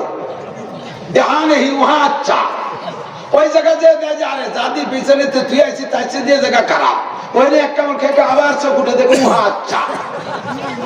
এই ডাঙ্গা বলে ঘুরিয়ে বেড়ায় ওহা আচ্ছা কইলে ওর পেট ভরে না কোনোদিন। যেই মৌলবীটা জীবন ভরে ওহা আচ্ছা খুঁজে বেড়ায়, ওই মৌলবীর পেট ভরবে না কোনোদিন। এক জায়গা মাটি কামড়ায় দূরে থাকো, কষ্ট হোক শুরুতে, এলাকার মানুষের সাথে আপন হয়ে গেলে তোমার সবকিছু আল্লাহ তাআলা জনগণকে দিয়ে পূর্ণ করে দেবে। এই জন্য মৌলবী রাখার সময়, আলেম রাখার সময় ভালো যোগ্য মানুষের মাধ্যমে রাখবেন। আলেম উলামা বড়দেরকে ডাইকা ওরা হলফ করে কসম খাইয়া সই করে রাখবেন। বছরের মাঝে ছাত্রদেরকে ফেলাইতে হাইটে গেলে, ওহা আচ্ছা করে হাইটে গেলে ওর নামে মামলা দিয়ে জেলে ঢুকে দেবো। ওই মৌলবীটা বাইরে দরকার নেই, ওটা গরম ফ্যান, ওর উপর ভিতরে মাদ্রাসা পুলিশ আধা সেদ্ধ হয়ে গেছে। 2 নম্বর আর একটা গরম ফ্যান হলো স্থানীয় লোকের ঘষাঘষি ডলাডলি। পাবলিকই কয় না পাটা ভিতর ঘষাঘষি, পিএস রসুনের জান শেষ। ওই যে কমিটি দিতেছে সভাপতি উরা সেক্রেটারি, ঠিক আছে কর মাদ্রাসা দেহি কিরম করিস। এবার উল্টো দলে ওই দলের কমিটির দল এগোতে যায়, আর হারিয়ে যাওয়া দল যে দল বাদ পড়ে গেছে এরা পিছন দিয়ে টানিয়ে রাখে। 2 দলের টানাটানি, গাধার কান রকনুজ্জামান খান, একটা দড়ি একটা গাধার দুদিক থেকে টানছে 2 দল ছেলে, মনে আছে নাকি? গাধার 2 কান ধরে 2 দল ছেলে টানতেছে। গাধা কা বাবা তোরা যে করে ঝাড়ি দেন, আমি আমার কান থাকতেছে না। কমিটি একদিক টানে, উল্টো দল আর একদিক টানে। এই আর একটা গরম ফ্যান। এর ভিতরে মাদ্রাসা বড় হবে না, কমিটির পদ নিয়ে কাড়াকাড়ি করবে না, ছেড়ে দেন। যারা সভাপতি আছেন ছেড়ে দেন। 2 নম্বর 3 নম্বর হলো স্থানীয় বুড়োকে কারণে মাদ্রাসা হয় না। বুড়োরা বুড়ো কালে এসে বছর বসাচ্ছে মাদ্রাসার মধ্যে, ছোট্ট ছোট্ট ফুলাপান আইসে, মূর্খ অশিক্ষিত একেবারে সাধারণ পরিবারের সন্তানগুলো। তারা কি হুজুর হইয়া আইছে নাকি? তারা তো হুজুর হতে আইছে। জামা গায়ে যে মাদ্রাসা ঢুকছে, অজু বানাতে দিশে পায় না, লীলা ধরতে দিশে পায় না, খাইতে বসে তারপর দিশে পায় না। স্থানীয় মুরব্বীরা যে কুতুবগিরি দেখায়, হুজুর কিরম খালি, হুজুর কিরম নামাজ পড়লি, হুজুর মসজিদের মধ্যে কিরম বসলি, তাহলে হুজুর তুমি ওই বুড়ো শয়তান কাটে নিয়ে তাও আমরা আসি, আসসালামু আলাইকুম, মার্কাজুল ভালো আছে, ওখানে চলে যাচ্ছে। এই আর একটা গরম ফ্যান। আপনার কোনো ছাত্র নেই, কোন ছাত্রকে স্থানীয় মুরব্বীরা ছাত্রকে আপনি বিচার করবেন না, ধিক্কার দেবেন না। অন্যায় করছে গোপনে যে তার শিক্ষকরা বলবেন ওই ছেলেটা হুজুর, ওই ছেলেটা এই করছে, ওরা আপনি সুন্দর করে বুঝাই দিয়ে হুজুর যাইয়ে আবার নালি শুনে তুমি দমাদম বাড়ি শুরু করে দিও না, তাহলে চলে যাবে, ছেলেটার জীবন শেষ হয়ে যাবে। অন্যায় তো করবেই, অন্যায় তো করবে, ভুল তো করবে, তাই না শাস্তি হয়েছে। তাহলে যদি পিটাই বেটাইয়া কিছু কিছু শিক্ষক আছে গো বাইরেন বাইরে, তুমি এত তাড়াতাড়ি মানুষ বানাবা, তাহলে তুমি এই কাঠমোল্লা হয়ে বসে রয়েছে, তুমি হাঁটাহাঁটি মধ্যে চলে না কেন? তুমি এই বক্তব্যে পড়াও কেন? ছাত্রদেরকে পিটাই এত ভালো বানাতে পারো তুমি, তুমি ভালো হয়ে আসো নাই কেন? তুমি কেন হাঁটাহাঁটি মহাদ্দে চলে না? তুমি কেন পটিয়ার মহাদ্দে চলে না? তুমি কেন বাইতুল মুকাদ্দাসের বাইতুল মুকাররমের ইমাম হওয়ার যোগ্যতা নিয়ে আসলে না? তুমি এর আইনবৈলবী হয়েছে কেন? সুন্দর করে বুঝে শুনে ছেলেদেরকে তৈরি করতে। স্থানীয় যুবকরা আর একটা গরম ফ্যান, স্থানীয় একটা প্রভাব আছে, তালবিয়ালিরা বহিরাগত যাইয়ে তাদেরকে খাওয়ায়, ও মৌলবী, এ কাঠমোল্লা, এ রাজাকার, ও হেফাজতের হুজুর, এ হরকত মৌলবী, এ আল কায়দার হুজুর, এ জঙ্গি হুজুর। এই সমস্ত বারবার কইলে তালবিয়ালিম সে তো মানুষ, সে একটা জব দিয়ে ফেলাইছে, ঠাস ঠাস করে মহিদুরে জ্বর দিয়ে দে বলছা আমরা পুনার কাশিয়ানির এলাকার শেখ সিদ্দিক রাসূল, এ তোর বাড়ি কোথায়? তোর হজম করে ফেলবো, মাটির তলে পুঁতিয়ে দেবো। ও দুই সর খাইয়ে হুজুরে বলবে যে হুজুর তুমি তোমার এই দাতাল গুলো নিয়ে থাও, আসসালাম আলাইকুম, পায়ে গাদা লঙ্গেনিস, মুলকে খুদা তঙ্গেনিস, আল্লাহ দুনিয়া থোড়া না, ওই রিটার্ন থোড়া না। আমরা মার্কাজুল উলুমে যাই, ও জায়গা বড় যত্ন আছে, তোমাদের এই মাদ্রাসা কোনোদিন বড় হবে না। করবা কি? মুরব্বীরা দেখবেন, এই ছেলে তুমি জামা ছিঁড়া কেন্দ্রে দিছে, কাকা আমার আব্বা নাই, আমার মাও নাই, আমি এতিম। কি ডেকে নিয়ে যাইয়া কয় টাকা লাগবে? সাত দোকানে গাছ চাইয়ে 500 টাকা নষ্ট করছেন, ওরে যাইয়া একজোড়া স্যান্ডেল কিনে দেন, একটা লুঙ্গি কিনে দেন, একটা জামা পায়জামা বানাই দেন। ও বাড়ি যে বলবে মাদ্রাসা যদি হয় তাহলে পুনা ওই সাহেব বাড়ির পাশের ওই মাদ্রাসা, ওই জায়গার মুরব্বীরা যে এত ভালো, তালবে আলিমের ছিঁড়া জামা দেখলে নিয়ে দোকানে নিয়ে জামা বানাই দেয়। ও যদি একবারে অ্যাড দিয়ে দেয়, ওই এলাকাতে দলে দলে ছাত্র এসে ভরে যাবে আপনার মাদ্রাসায়। করবেন এইটা?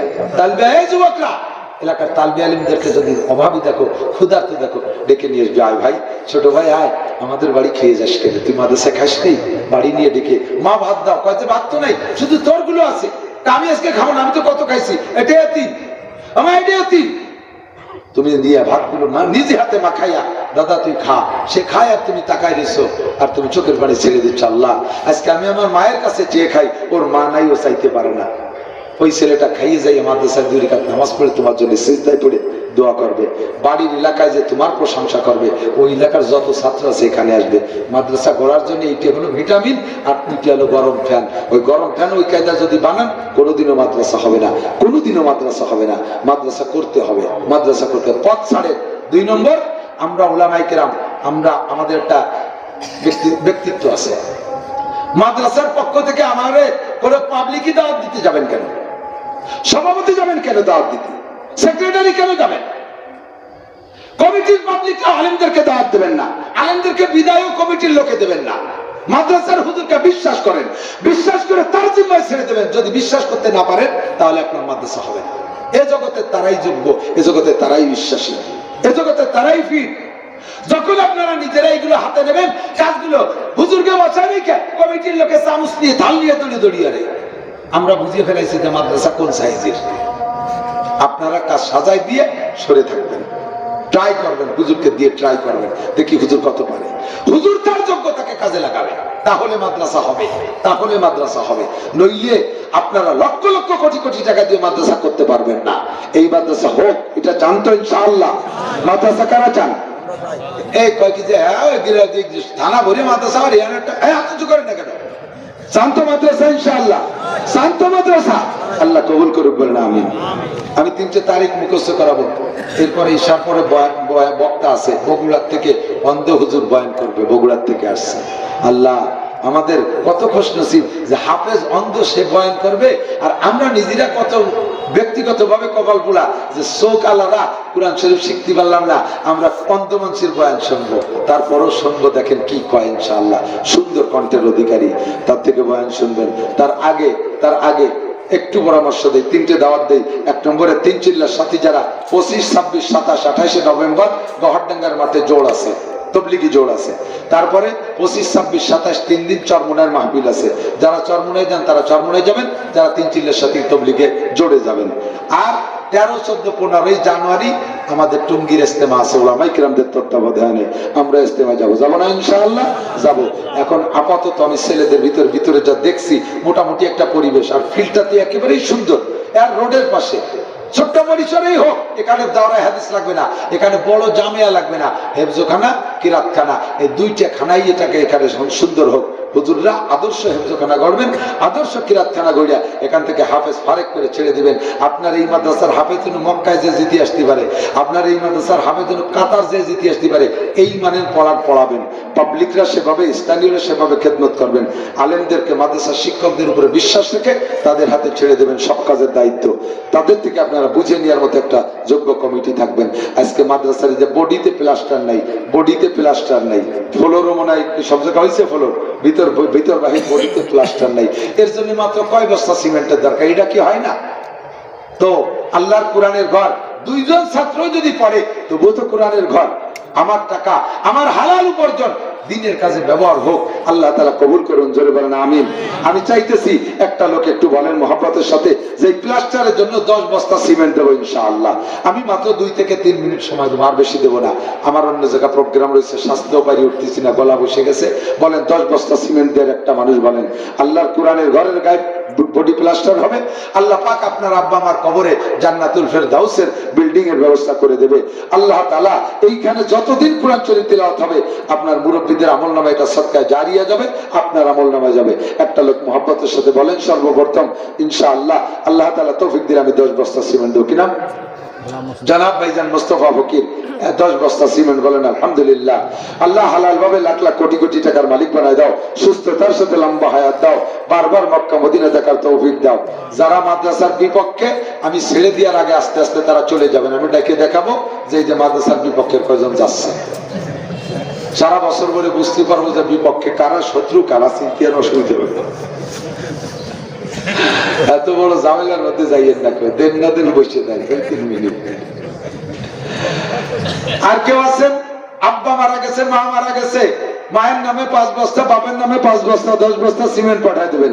ওনাদের জন্য আল্লাহ তাআলা জান্নাতের সিমেন্ট দিয়ে বিল্ডিং বানায় দেবে। থাকলে একটু বলেন আব্বা মারা গেছে, আব্বার নামে 5 বস্তা দেন। মা বেঁচে আছে, সুস্থ থাকুক, অনেকদিন মা করে ডাকতে পারেন, মায়ের নামে 5 বস্তা দেন, দোয়া করে দেবেন ইনশাআল্লাহ। আল্লাহ এই মাদ্রাসায় যতদিন কোরআনে কারীমের তিলাওয়াত হয়, আব্বা আমার রূহের মাগফিরাতের জন্য আমরা দোয়া করি, তাদের ক্ষমা করে দেন, আর এই তিলাওয়াতের সব সদকা জারিয়া হিসেবে কবুল করে নেন। আমাকে আল্লাহ তাআলা যা তৌফিক দেয়, আমি এমনি এই দিক সেদিক যা কোনো খরচ বরচ করি না। আমার ওই মাদ্রাসা তো আল্লাহ দেশে সুন্দর মাদ্রাসা, যা দিয়ার সব আব্বা আমার জন্য দেয়। যে আমার আব্বা আমার ইংরেজি বাংলা অঙ্ক যদি পড়াইতো, তাহলে আর আজকে তো আমি মাঠে ময়দানে এই পজিশনে আসতে পারতাম না। আমার আব্বার নামেই আমি সব মাদ্রাসায় দিই, আমার মায়ের নামে দিই। আলহামদুলিল্লাহ, আল্লাহ যা যতটুকু তৌফিক দেয়। মিলাদ দিই না কোনোদিন, আগেও দিই নি, আজও দিই নি, কাইলেও দেবো না, কোনোদিন দেবো না মিলাদ। কারণ খাইয়ে যাওয়ার সময় বদনাম করতে খাবার ভালো যা বলছিলাম সব ফেরত। আমার আব্বার জন্য বলি খাবার খারাপ হয়েছে বলে ফেরত নিয়ে এসেছিলি, তোর মধ্যে কিছুই দরকার নাই। আল্লাহর রহমতে আমি মিলাদ খাতিও যাই না, মিলাদ দিতেও যাই না, কোন মিলাদ খাইয়ের মধ্যে নেই। আছেন কোন আল্লাহর বান্দা আব্বার জন্য দেবেন, মার জন্য কয় বস্তা? 5 বস্তা। কিনা ডাক্তার জন্য ভাই 5 বস্তা সিমেন্ট। বলেন আলহামদুলিল্লাহ। আল্লাহ দান কবুল করেন। ডাক্তার সাহেবের হাত জজ বাড়াই দেন, ওনার কাছে যে রোগী আসবে আল্লাহ তারা সুস্থ করে দিয়েন, মক্কা মদিনা জিয়ারত নসিব করেন। আমিন আমিন।